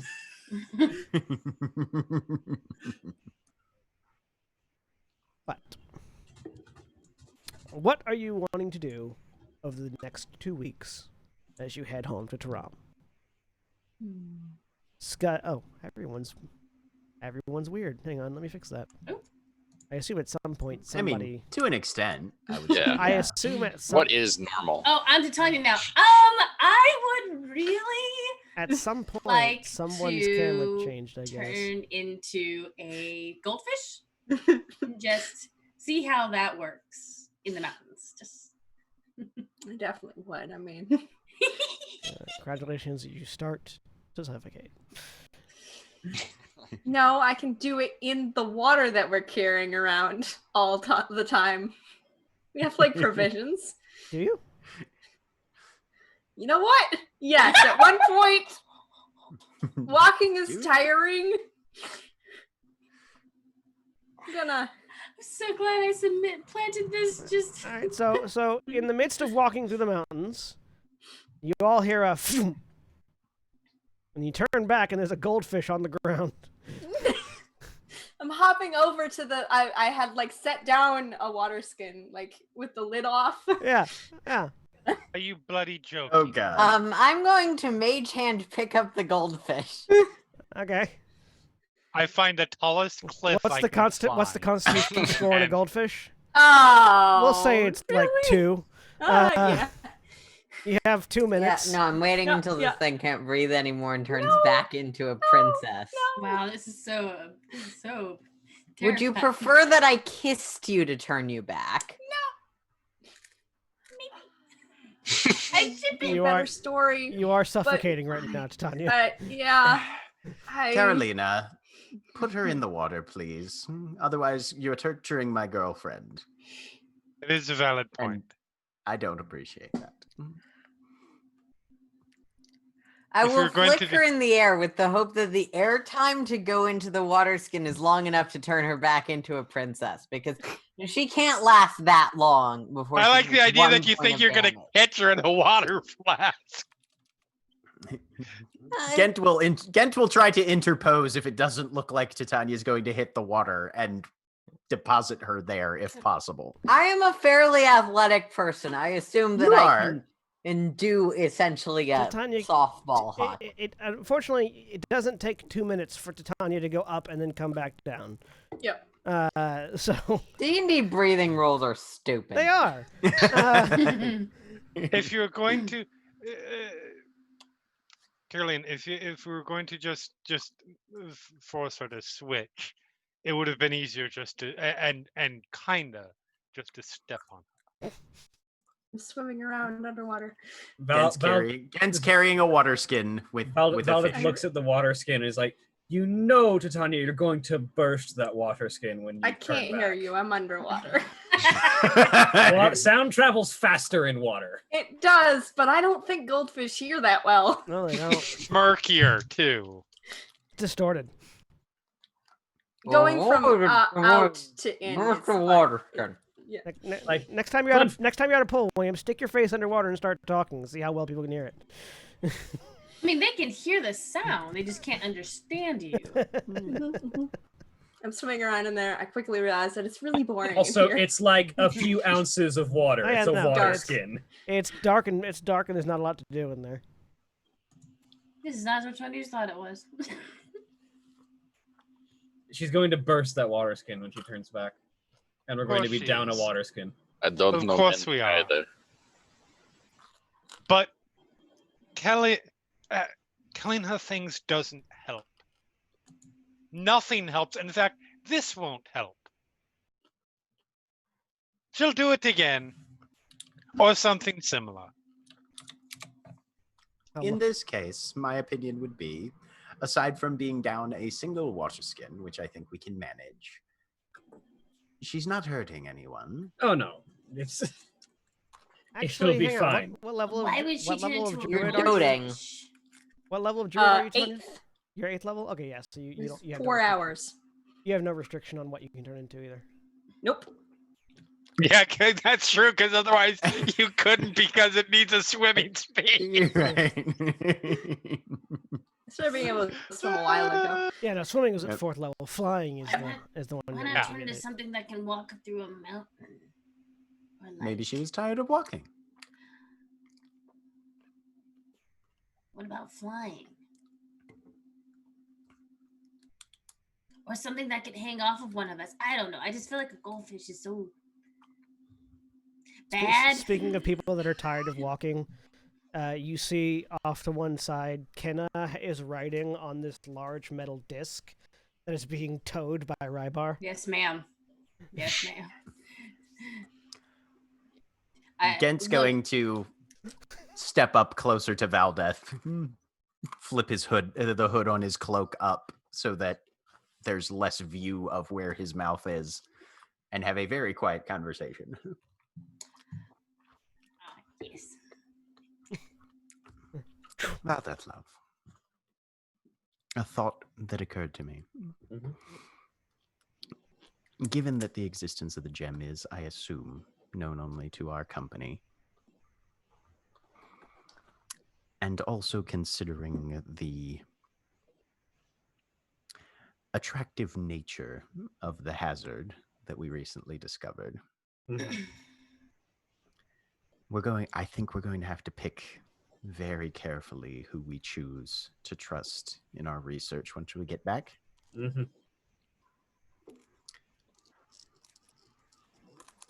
And while, yes, the objective of curing the danger that's causing the Shadowfront is our primary objective, we may want to keep an eye out for the capacity to harness it during the neutralization process, if possible. She kind of scowls at that thought.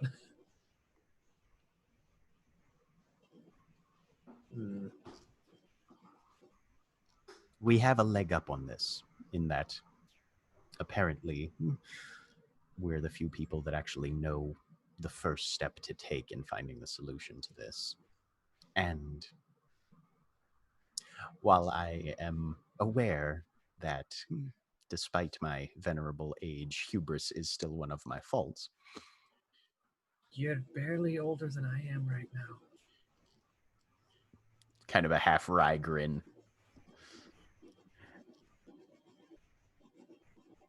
If it is possible to have a fragment of a god's power in one's pocket, even if it is somewhat destructive,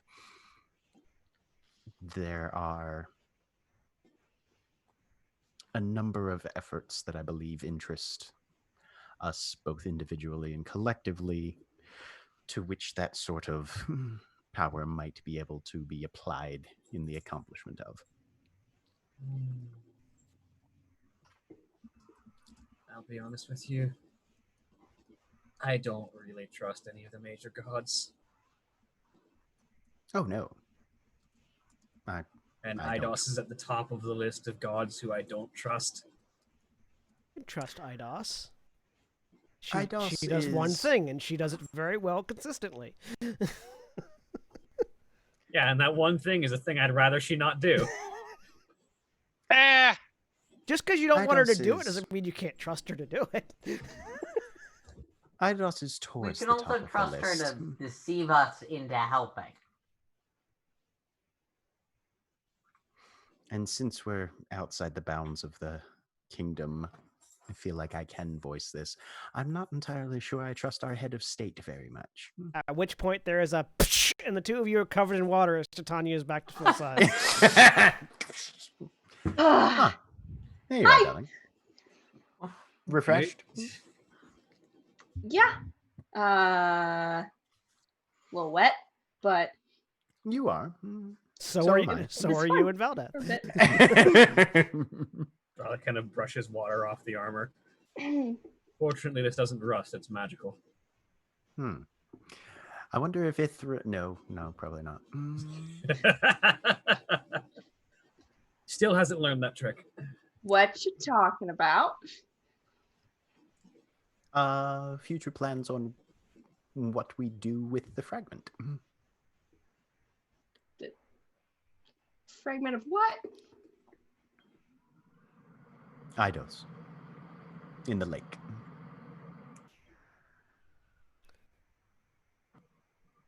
The big That- black thing that's causing the Shadowfront to be all we're gonna leechy destroy and it. stuff. That's what the We're rock definitely does. going to try to neutralize it. It's a god fragment. It might not be able to be destroyed. We won't know that until we do some more research. And as I was telling Valdeth, if we can harness it in a safe manner, it could be a powerful thing to have in one's back pocket, particularly in some of the other pursuits that we might have going. I still don't know that I would want anything that is raw destruction anywhere near anything that I don't want destroyed, like myself. Yeah, that's kind of.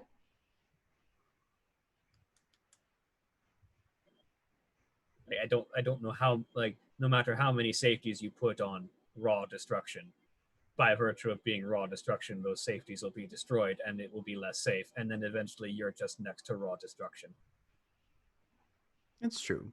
No, you would definitely want redundant safety protocols. Okay, that's boring stuff. I'm gonna I don't know. What can I turn into now? I could fly for a bit.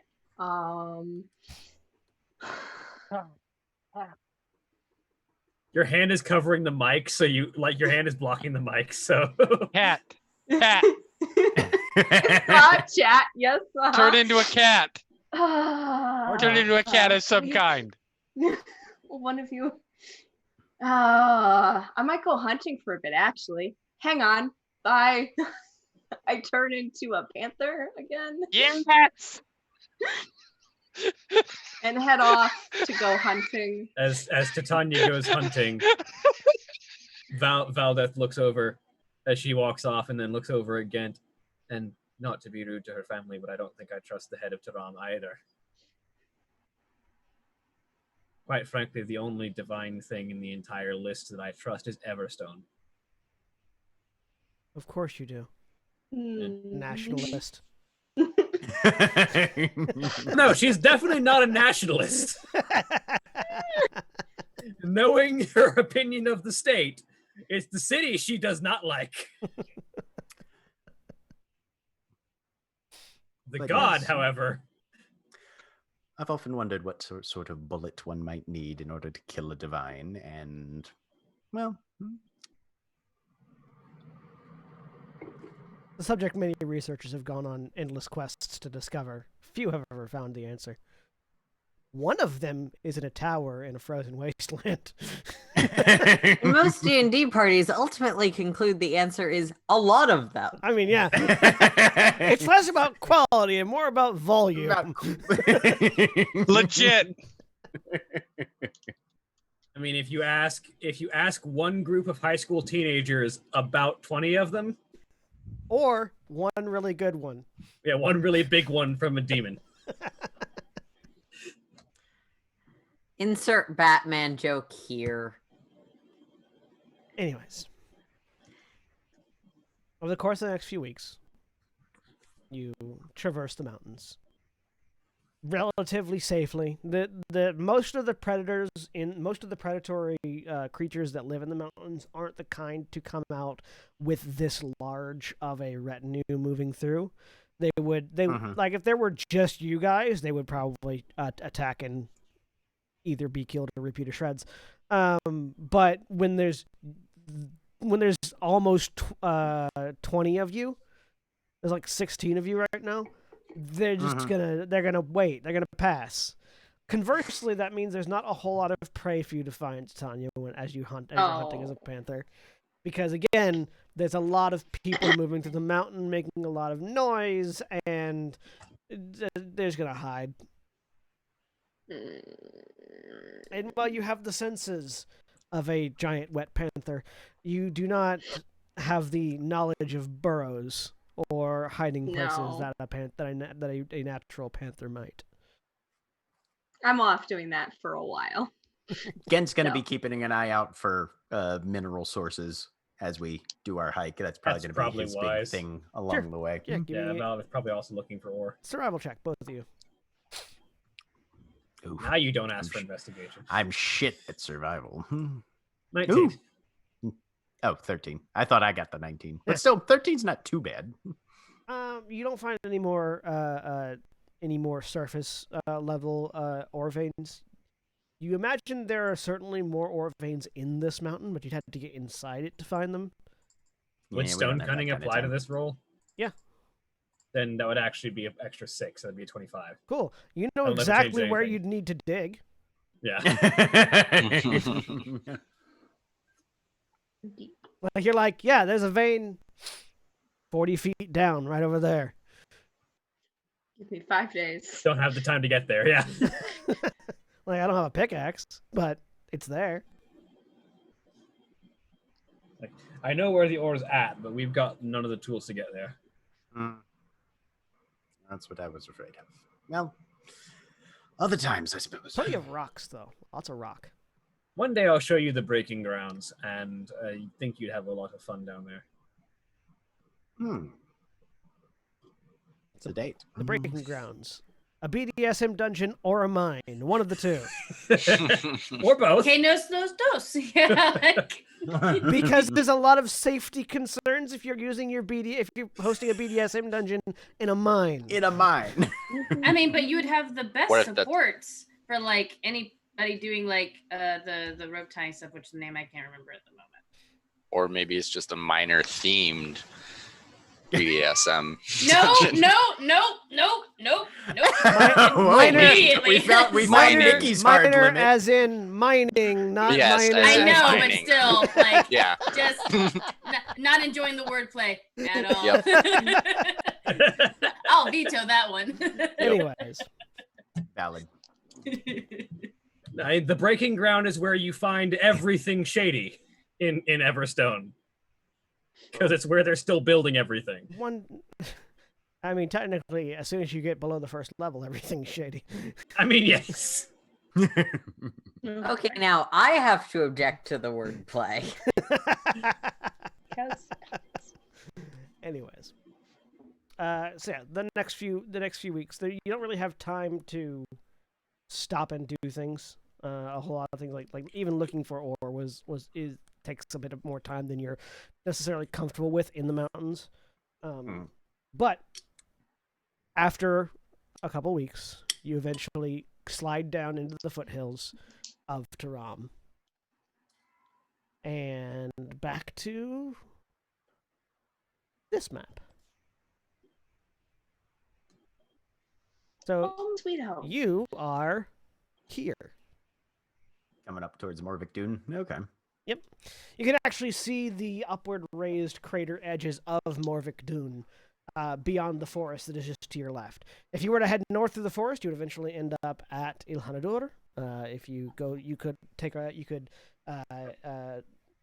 go due east and hit one of the light wall bastions and follow the road back there. You could cut across to Morvic Dune and then further across that way to the roads heading up towards Taram. How do we want? That sort of looks. Go ahead. I was like, generally speaking, the open plains would be safer than the forest, but Safia can get you through the forest faster. So Vala sort of looks around. I mean, what do we want to accomplish here? Do we want to head to the roads, follow the roads from Morvic Dun, take the safe route, or cut to the forest till Hanador? Here's a thought. If we swing into Morvic Dune, we might be able to pick up a job that has us headed towards Taram and line our pockets on the way home. Fair. Yeah, but Not opposed to that. your mother's in Ilhanador.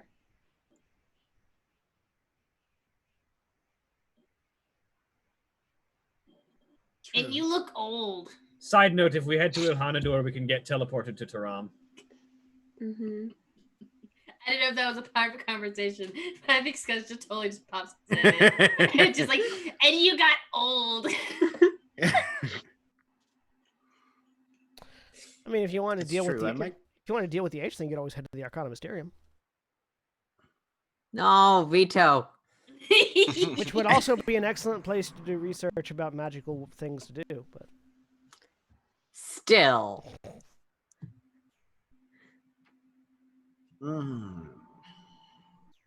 I think You don't look old, you look distinguished. There's a difference. Anyway. I look both. you look very handsome, but I would like to keep that as the looking forward to, because I know you're panicking about it right now. Yes, I don't think I want to. My mother was in a very fragile state when I left her, and I feel like showing up like this Would be a shock. to Tanya's Yes. grandfather's an archfey. He might be able to fix you up. Nikki's like, no. That Scott sounds is like like, the worst yeah. That sounds like the worst idea ever. I would love to go back to the place with the plate that had the puff pastries always coming. I miss that. And I like how that plate is we in your haven't really bag. figured out how to incorporate John's suggestions, so we just respond in character directly to the voice of this guy. Yep, absolutely. And to be clear, when I say ever, I mean literally ever. To be fair, John's voice in the sky could literally just be Esme. It's true. Yeah. You guys can go back to the Archfey. Daddy was hot. A good millennia on him. Look great. That is my grandfather. Ever. And Esme is you think granddads don't get it? Esme is excited to see Titania's granddad as Titania was possible. yeah. You can't hear this. Also, Nikki shouldn't voice Esme. Don't give me that at all. Don't let me I do won't. that. I'm the voice. It's okay. You are the voice. Don't Well- cheat for me. Another vote, I suppose, then? Yeah, let's go see Titania's grandfather. All right, one for Ilhanador. Titania?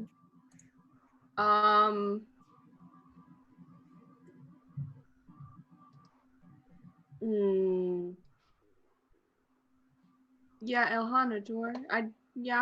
I'll same as Scuzz. I'd prefer to find some work and get paid, so I'll vote Marvic Dune. Ariel? I think. Or did you just answer? I Didn't think hear that Ariel one. said agreed. Agreed. Okay. To Morvic Dune. Yep. Mm-hmm.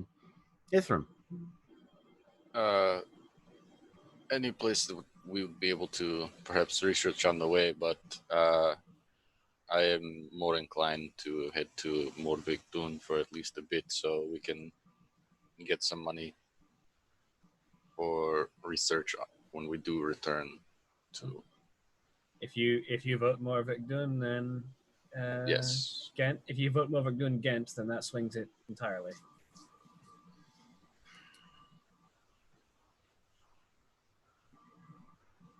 We'll visit your family some other time, Titania, if that's all right. Sure. In the I don't background, care either way. in the background, you all hear the sound of Raymond Scott's Powerhouse playing.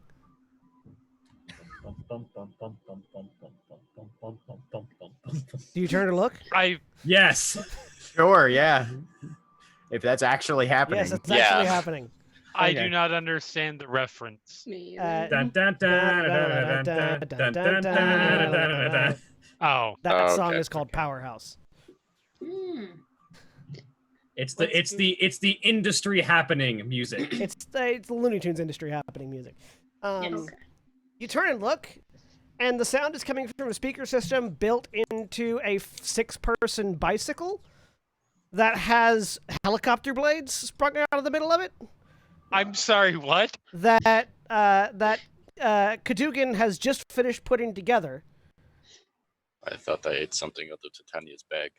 As the kneecappers get aboard, Kenna says, "See you guys back in Taram," and it takes off. Bye. That is the least surprising thing I've seen this entire trip. Why did it make noise though? I don't want to. I love you guys so much. You guys are my best friends, and I'll arrange for your funerals. But you ever die, I'm totally joining the kneecappers. Fair. That's reasonable. Good to know. Cadogan had been working on that for a little while. So good. Democritos staring after them. That was weird.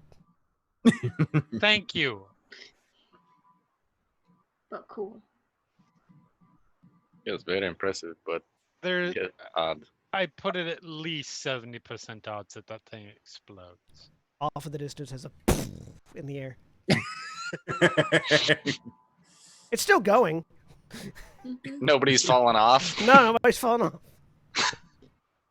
Did Gent vote? I can't. I've lost. Yeah, my train Gen of Gen thought. voted for Morvic Dune. Yep. Mhm. Titania got very distracted. Yeah.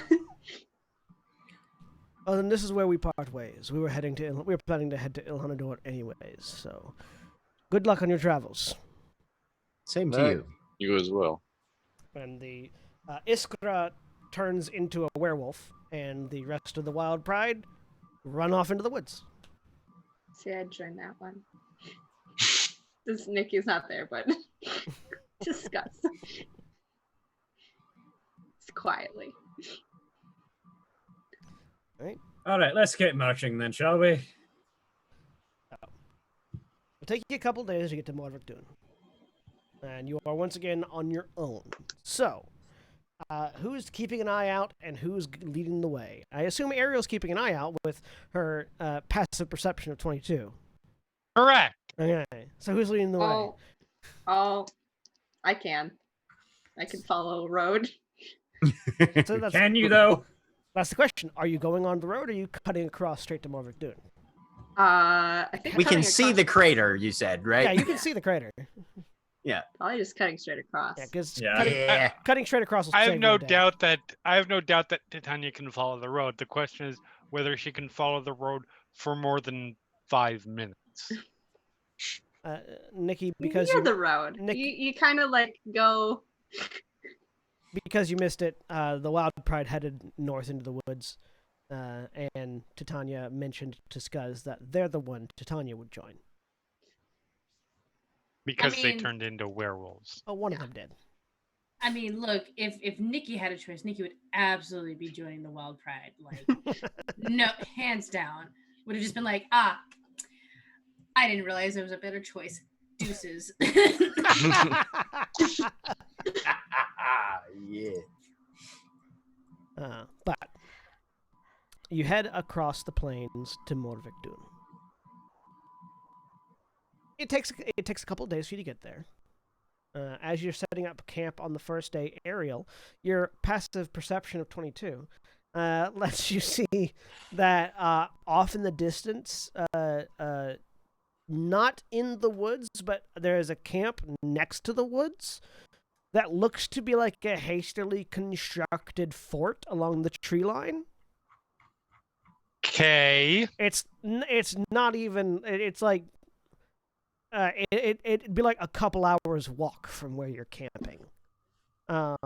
That's how close you can see it in the distance. Right. It looks like wooden pillars and pylons have been cut down from the forest and slammed down into some sort of fortification. And there is light coming from it, and you can see, no banners or A little bit of anything but smoke light or and smoke, something. Yeah.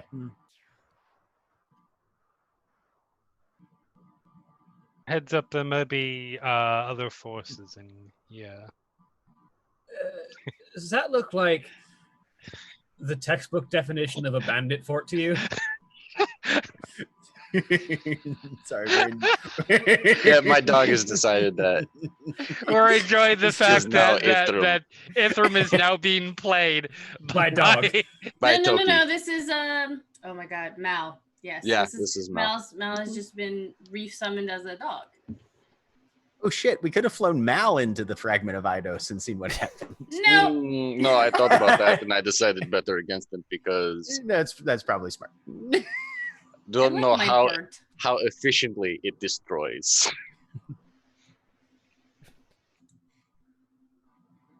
No, I mean, we actually did a skit about a dog playing video games on YouTube. And if you look in Final Show Films videography, there's just like a 30-second video of my dog sitting here streaming. I don't remember what game it was, but it was like Diablo or something like that. Yeah, Fantastic. like roll token. I could go scout. See what it is.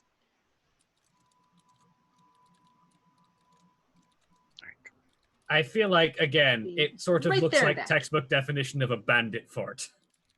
It does a little. Assuming, bit, yeah. I didn't read those textbooks.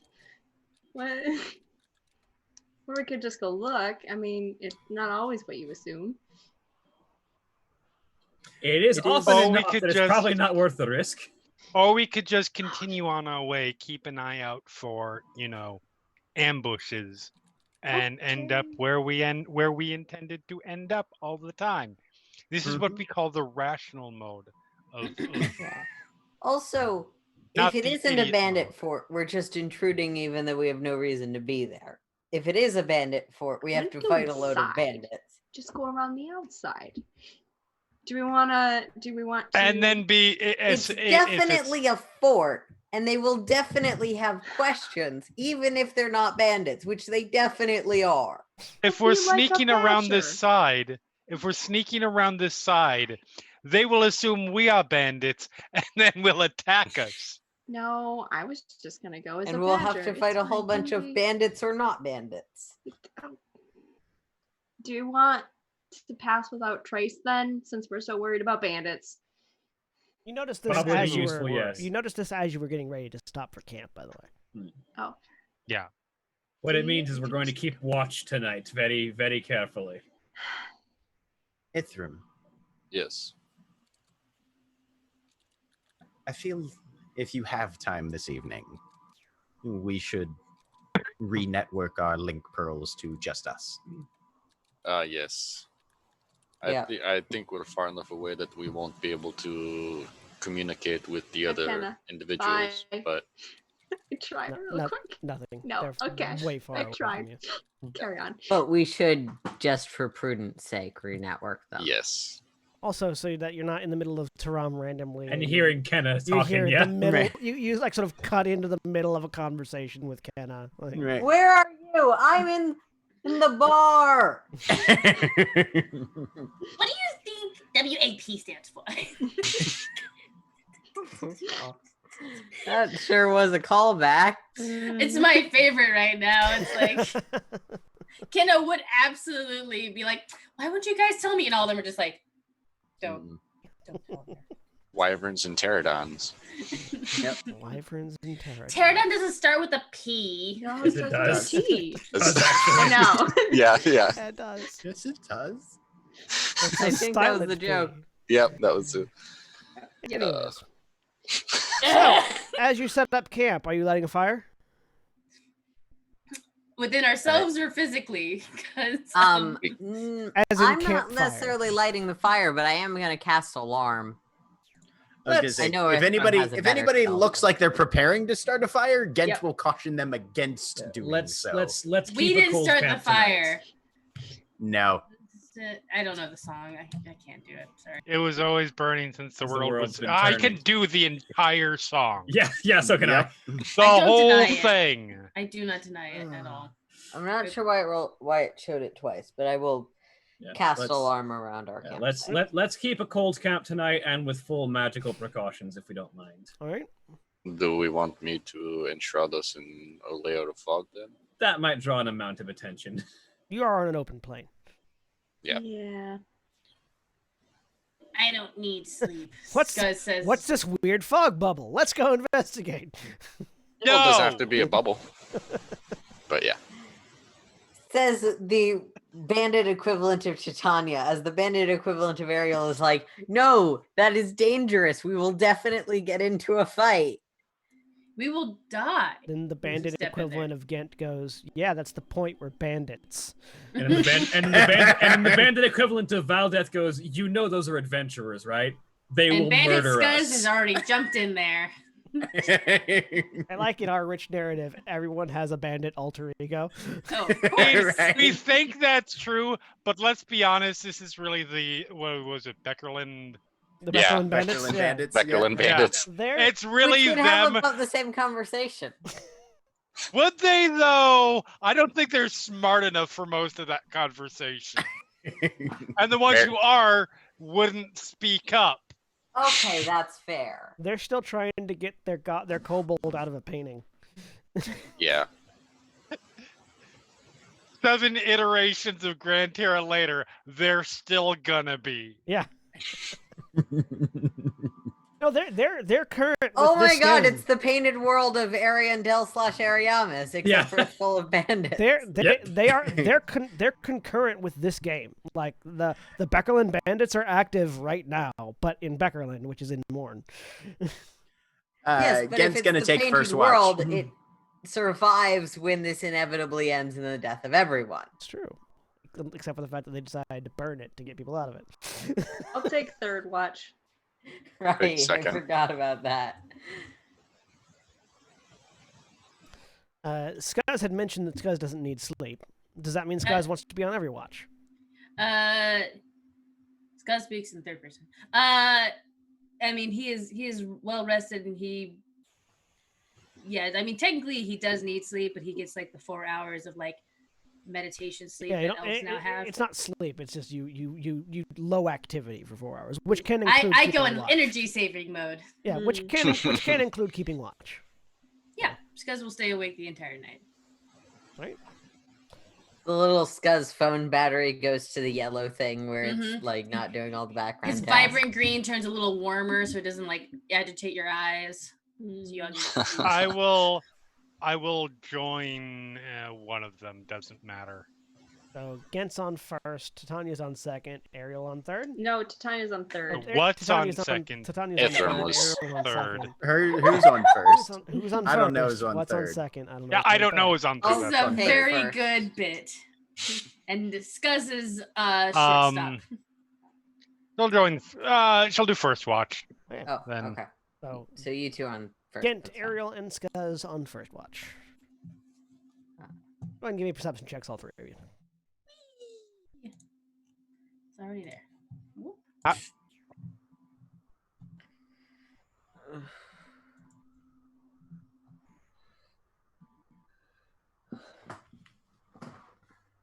Nice. There's the I observant actually feat. beat my passive perception for once. Oh, you equal it. No, I beat it by 1. Oh, is your passive perception Nice. 21? Okay. My passive perception is 21. Yeah.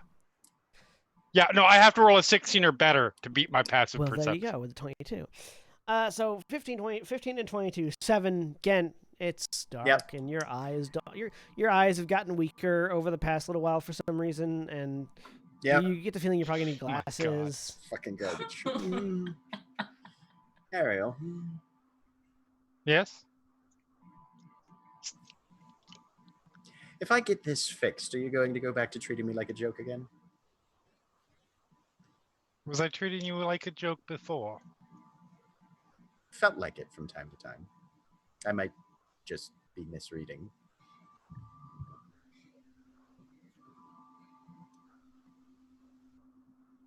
I have no recollection of doing that. If I did, I apologize. Probably my own misinterpretation. Well, regardless, that doesn't mean that it wasn't.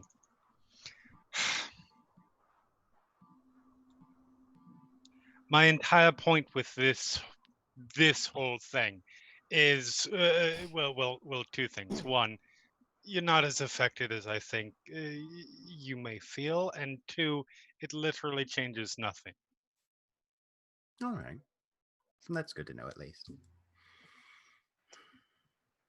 The gray hair is hot though. I mean, In the back of having your your head. life was Yeah, snatched away. I just think this one, but I know. You didn't ask to get your life was taken away. You just got taken. Not nice. True. There was a scuzz that gave away his life force to learn information about stuff. And then he only lived another 7 years after that. Guy's nose starts to bleed. Oh right, this one did too. No, that's just like a memory. OG Scuzz got 20 years taken off his life, and the goblins do not live that long. So he was like, well, 5 years, let's see what I can do.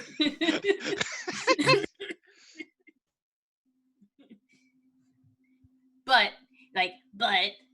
he knew the consequences, and it sounded like you got hit by something that was just a mean old baddie. So if we can reverse this curse, it'd be good. Maybe. Hopefully. Sometimes it does look good on But if you can't, there's not the end of the world.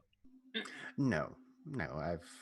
Unless you've only got 5 years to live. Do you only got 5 years to live? We'll make the most of it. Thank you. I appreciate that. Much more than 5. Hopefully, Much yes. In all things being equal, and and not something We don't coming run out of into the sky something and horrific. yeah, Yes. unnatural forms of death. Right. Hazards of the occupation. Yeah. All right.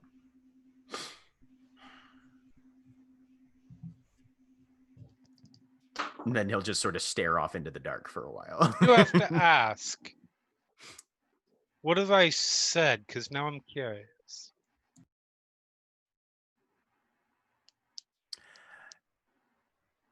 Well, that sort of was the misinterpretation side of things. It felt like a level of just general deportment, nothing specific, just a level of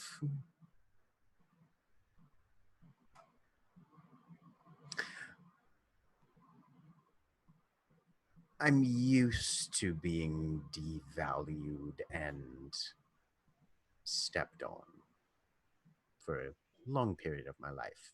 So I have a tendency to get defensive when that sort of thing seems to be showing up again, even if it's only in my own perceptions. I mean, that's fair. I'm simply like, I want to be sure it's simply your perceptions and not. There's a way that you stand off to the side and just kind of stare at a person and then take a very long, slow drink from a wine flute that feels a little contemptuous at times. would it help if I said that it wasn't just you? Oh, I would not be at all surprised to find that it wasn't just me. Huh. All right, fair enough.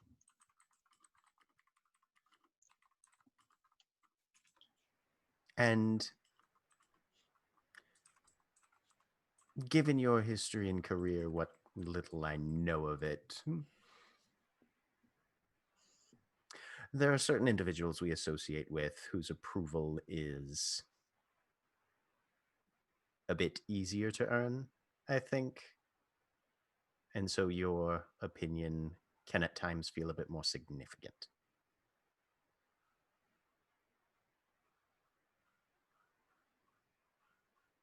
If one is to judge oneself by one's companions' opinions of them. You're talking about, okay. I think. Fair enough. Well, it wasn't intent. I can't say All it right. wasn't there, but it certainly wasn't intent. All right. With a 15 and a 22 on your perception checks, Yeah. there is certainly ongoing activity in the fort. None of it seems externally directed at the moment, but you can tell there are people. It is populated. They are doing things. But the first watch ends. Gent and Ariel go to sleep, and it's just Scuzz. No, And Ithram Val had the will second. get up as well, Oh, yeah. Valdeth and Ithram too. All right, just change your minds. Valdeth never said which watch she was on, but she was gonna take a watch. Ithram did say he was going to take second watch. I think it just got talked over. That's fine. Valdeth, Ithram, get up. All three of you give me perception checks again. There's movement in the fort, but they don't really look that interested. Yep, in that's 12. appropriate. You know what? Mid- Since I middle of the haven't night used it watch. today, 14. You can only add 2 because you guys are the only ones that are awake. Do they have to be awake for the? They have to see it. To see That, it? I believe so. Let me. The other three of us are falling Oh asleep no! with our eyes Equal open, the all number of pointed allies at. that I can see within 30 feet. Yeah, So yeah, Yeah, 17. it's you. You Oh, have to okay. not want to disappoint them. It's not them being disappointed in you. It's you don't want to disappoint them. So 17. Hell Love yeah. that. So Valdeth, you're staring off in the distance. It's boring. It's quiet. Crickets start chirping. Scuzz, you've really lost focus from that first shift. You're not tired, but like you have reached the end of your ability to focus. Oh no, Scuzz had probably like as the first shift was ending, he started doing the things with his. Does he have one bracer or two? One bracer. Of flying daggers. One bracer. One bracer. He is definitely like. Yeah, you do the. You reach down with this hand to grab dagger and reach over with this hand. That's how you draw two, because it's all on one bracer. So it's. Yeah, so he's definitely doing that, summoning it back, and like just trying to see like what all he can hit. Eventually, like an hour passes, probably with like Ithram and Valdeth, and he's like, "I made a heart." You can't see it because they You disappear. can't see it, but if you get an aerial look at it, it's like dagger marks. If you look at the puncture holes in the ground Yes. from an aerial view. Yes. Ithram, you hear bagpipes coming from the fort. That is odd. Is it What what kind what's of odd? bagpipes? They're playing bagpipes, I think. I think I can tell because it's carrying so far. Is it jovial? Is it battle? Is it Liss sad? apparates out of fucking nowhere. Just wait until it's Tanya's turn. Give me a history check, Ithram, as the only one that can hear it. 16. I need these for my presentation. So you Battle pipes of the Legion. Yes. Interestingly, you've heard these bagpipes before. Because there is another Hobgoblin Legion Called it! that your Legion has had confrontation with in Desolation. You guys actually drove them out of Desolation the last time you heard these bagpipes. The problem is the bagpipes aren't played by any of the Hobgoblins.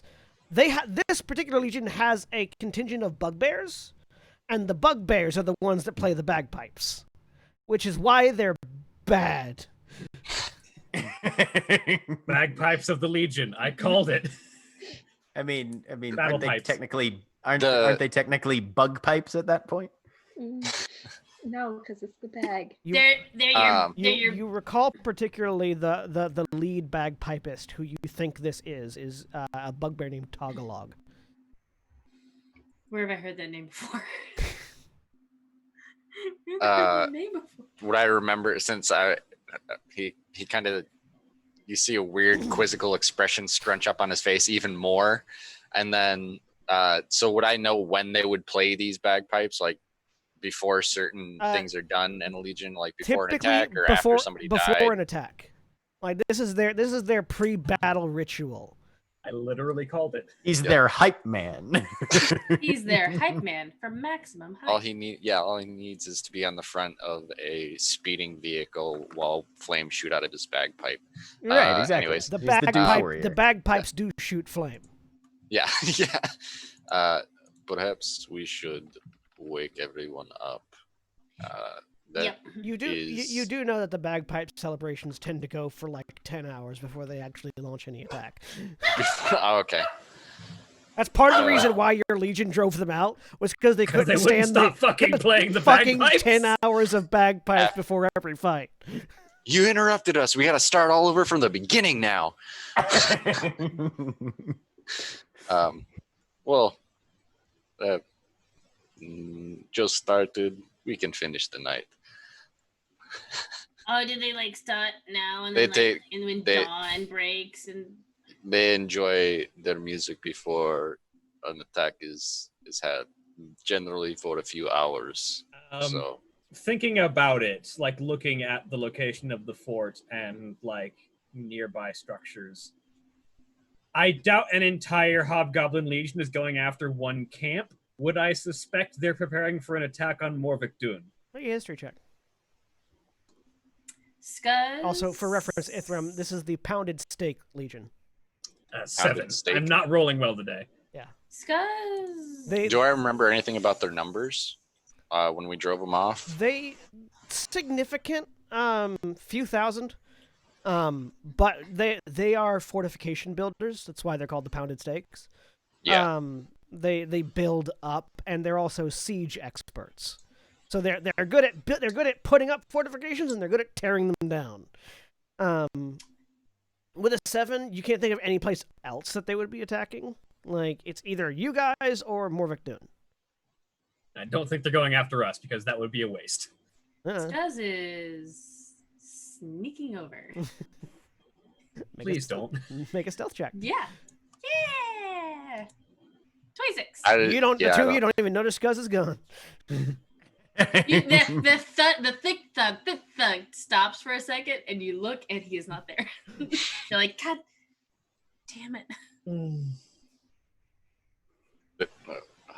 He is just scouting. He is not going to engage. He's going to get as close as possible to kind of just see how they look. It's gonna take you a little while because they are a couple hours walk away. He's being fast. Yeah. He's being. So you snuck out of camp and then sped up as soon as you knew that we weren't following. Scuzz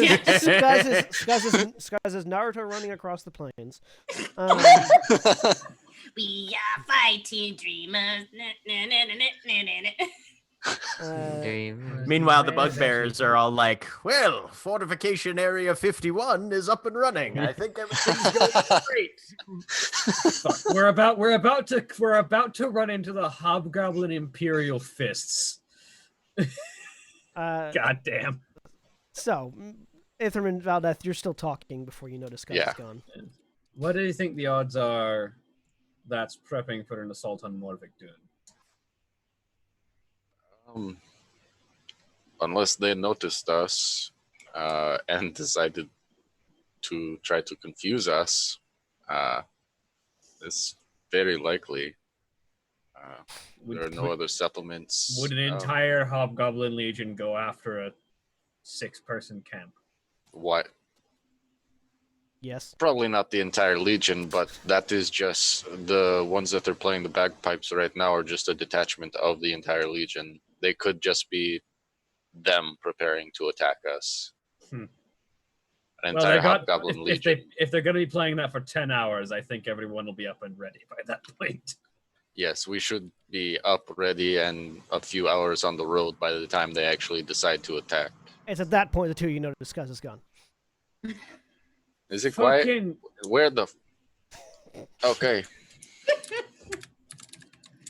Hey, it is a heart. Perfect. Discuss. Yes. As you're Naruto running across the plains. Pretty much, yeah. He is movement like dashing. Yeah, double dashing your way there. Yeah. Triple movement. Yeah. You begin to hear the bagpipes playing. And then you hear war drums beating underneath that. Mm-hmm. And then you hear pan flutes and violins. They have an orchestra. None of it goes together. Just that one cello guy being toted behind everybody else because he can't march with that thing. Yeah, no, it's but or can he? They have you're beginning to hear many instruments. None of them go together. None of them are even trying to play together. It seems like the objective here is cacophony. No, the cellist is actually an ogre, so he's playing it like a violin. Yes, I was actually thinking of the double bass. Excuse me, but yes, still same thing. Like they're holding it up and playing it like a guitar. It's insane. Anyway, as you get closer, you begin to see siege weaponry. All like outbuilt, all that has been constructed. It's on the inside of the walls right now, but you also see that they have this really big drawbridge in the walls of the fortification that looks like it can be dropped down, so several of these things can roll out at the same time. You're seeing siege towers, you're seeing catapults, you're seeing battering rams. You're also seeing a couple of hobgoblins asleep on the wall as you approach. Like, they're sort of like leaning on spears.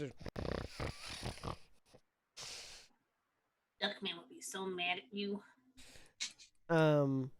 But yeah, so you get to a point where you're comfortable stopping and looking around. You can't get any sense of the numbers because the walls are hiding them, except for the ones that are on the walls, keeping an eye out. But from the raucousness, there's a lot. There's a big old party going on in there right now. Big old party, but and a lot of them, but it doesn't sound like like Scuzz understands Goblin, so it doesn't sound like a war cry, like they're about to start marching. No. Okay. Does he pick up anything that might indicate nothing where they might be? Nothing going? useful. They're mostly just singing songs and telling stories. Like you're getting bits and pieces of someone's ancestor who did something. Like they're telling old war stories and celebrating, and there's this one time I fought a giant armadillo. It's almost like a festival going on inside the walls.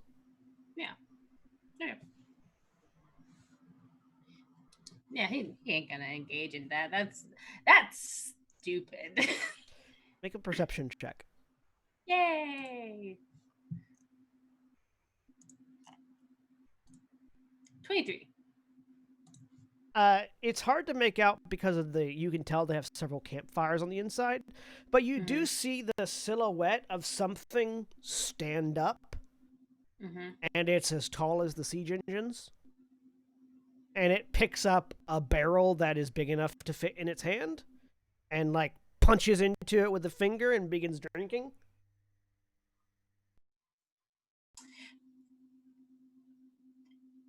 So something cresting about 8 feet tall and maybe like about 600 pounds? Closer to 10 feet, but yeah.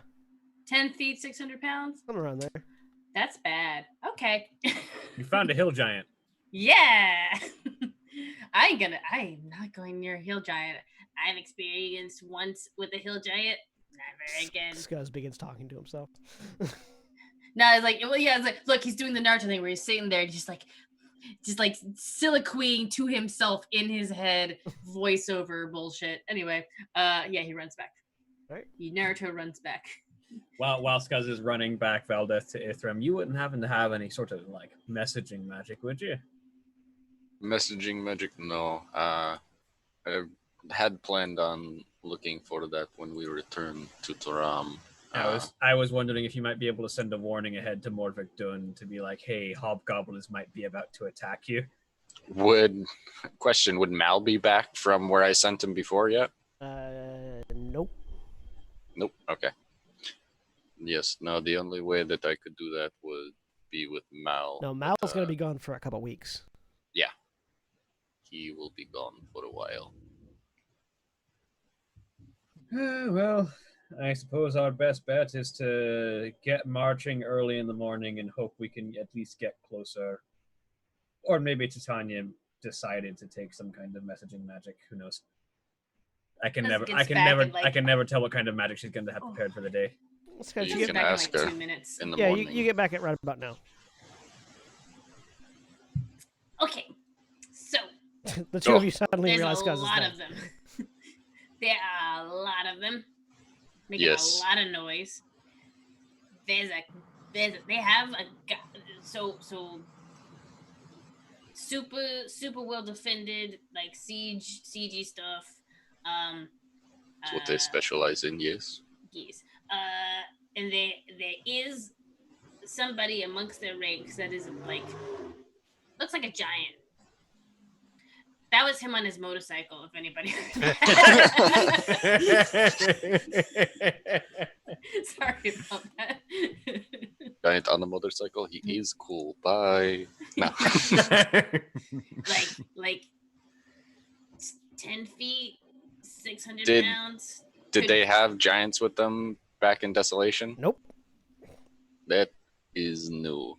I mean, a lot of people look like giants to me, but this guy was like as big as their siege weapons. He picked up a barrel of what I could only assume was fun juice with his hand, and like it looked like I picked up just like a regular rock, like a cup. Yeah. How common are giants in the Mournlands? I don't know. Jeremy, how common are giants in the Mournlands of Eberron? Sorry, Mourn. In Mourn. Okay. The Mournlands, Mourn. Same name, second word. The lands of Mourn. There you go. For the record, giants are probably about as common in the Mournlands as they are outside of the Mournlands. You want to meet the giants within the Mournlands much less than the ones outside the Mournlands, though, because a lot of them weren't giants before the Mournland happened, and the ones that were, now they're real different. giants. Now they're real big. There are a number of giants. There's actually a giant kingdom in Mourn. Okay. So it's actually something that Valdeth might be familiar and studied on. Like you know a little bit about some of the higher ranking giants, like storm giants and cloud giants. They are the giants of Mourn, the giant kingdom of Mourn and Everstone have a tense truce at the moment. We have big guns. You have big people. We leave each other alone. There's a little bit of pretty much like there was before the current High King, they were at war. The current High King stopped that, and like sort of there's a with the aid of there's also a wizard kingdom in Mourn. With the aid of the wizards in Mourn, they sort of like, all right, so we've been at war for a few hundred years. That's gonna stop now because it doesn't really lead anywhere, and they eventually settle everything out. So it's a tense truce at the moment, but. Also, Warforged Titans. Yeah. Or wait, are they Titans or are they Colossuses? I think The they got effect both, is right? the same. I think they've got both. No, Warforged Colossus are actually city-sized Warforged. Yeah. They're mhm. fucking terrifying. Those don't There are exist in maps Gran for Terra. them. Those don't exist in Gran Terra yet. Yet. There are maps for fighting on a Warforged Colossus. Oh yeah. That's awesome. Yeah, no, the Warforged Titans are the giant-sized ones. Yeah. The Colossi They're pretty are scary. they're scary as hell. Yeah. Mhm. Anyways, But yeah. So Vala sort of. Would hill giants be a sort of like a thing that you might occasionally find in the sort of geography of Tehran? no, not really. There haven't been giants in Tehran in a few hundred years. Well, from my studies of native things that are supposed to be like active known cultures in the area, giants shouldn't be here. Well, There's a giant kingdom in Morn, but they could have allied with a number of giants on the way from Desolation after we pushed them out. I don't have the world map up. What's between here and Desolation? Ocean. A body of water. Desolation is this area right here. Okay. There are giants. There are giants in Morn. There are giants amongst the Dragon Peaks and on the Valkyrie Isles.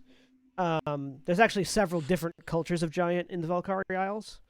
But there are no giant cultures in this sort of area that you're aware of. So, for them to have picked up a giant in leaving Desolation, because you said you kicked them out of Desolation? Yes, our Legion did. There's no way. Unless they would have had to have had a very roundabout route to get here. They would have had to either have gone here through Morn and somehow gotten all the way around Tiram, or gone here through the Valkyrie Isles and gotten all the way across the desert to the west. Or the giant found them. Yeah. Or the giant somehow got here at the same time somehow. Something weird's happening. Well, they do seem to be gearing up for an attack on Morvikdun. Just from what we've seen, we should, once we leave in the, I guess I know. Once we leave in the morning, we should probably make haste. Oh, the precious Papa. So. Yeah, we should move quickly. We should probably also rise early. Let's cut third watch a bit short. Yes. Second watch ends. Titania gets up. Does anyone else get up with Titania? Yeah. Carolina? Don't leave Scuzz and Titania alone. Yeah, so Valdeth will inform Scuzz to cut third watch a bit short and get everyone up like a couple hours early, so that we can head out early. Why? Because those hobgoblins are gearing for war, probably on Morvikdun, which means we should be getting up early to try and warn them. Oh, they're hobgoblins. Yes, do you hear the bagpipes? You can actually hear them now. They've gotten louder. Oh, yeah. Uh-huh. Yeah, those are war bagpipes. Okay. My Legion encountered them back in Desolation, and I had wondered where they'd gone to, and now it seems we found them. I like it. It's kind of soothing. Not my favorite Everybody kind. has different tastes. Yeah. I'm going to go to bed now. Okay. Night. Night. He casts sleep on himself to go to bed. Actually, no, he wouldn't be able to because he's got... Never mind. He's just going to go to bed. Valdeth goes to sleep as well. All right. Titania and Carolina and Scuzz, give me perception checks.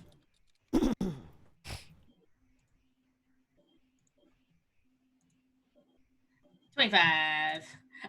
My eyes are opened. I am one with the night. 26. I will say that, sorry, yes, the 25 is a natural 20. Natural 20. Well, damn. Yes. Nothing's getting past this group of Nope. none. We are You so- guys are all keyed up and alert. I mean, there's a potential It's war. the brewing. bagpipes. Yeah. It's the Bagpipes. bagpipes. Bagpipes of hyping. As the sun rises, the three of you sort of focusing your attention on this bandit camp, seemingly on this legion fort.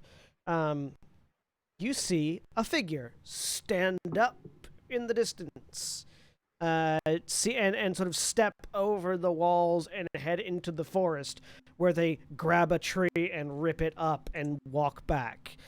Oh, that's big. This figure is some sort of giant, certainly, but is dressed like a pirate. There is a massive tricorn hat, I could swim in that. a large double-tailed like coat that seems to have been stitched together out of a herd of cattle. A very well-appointed, if giant, tailored vest with gold and silver. What looks like suits of armor have been like sewn onto it. With a cutlass that looks like it was built out of a boat.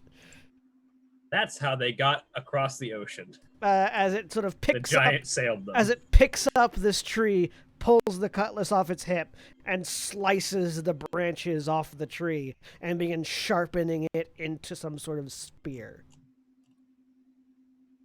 Well, I think we know who's in charge because they have a very big hat, and my understanding is that many people determine in chargeness by who has the fanciest hat. By size and decoration of hat. Yes, that is a very much. Yeah, There's wing size hats, you know. I was distracted for a second there, and I thought you said cat, and I was very The size Sorry. of their cat.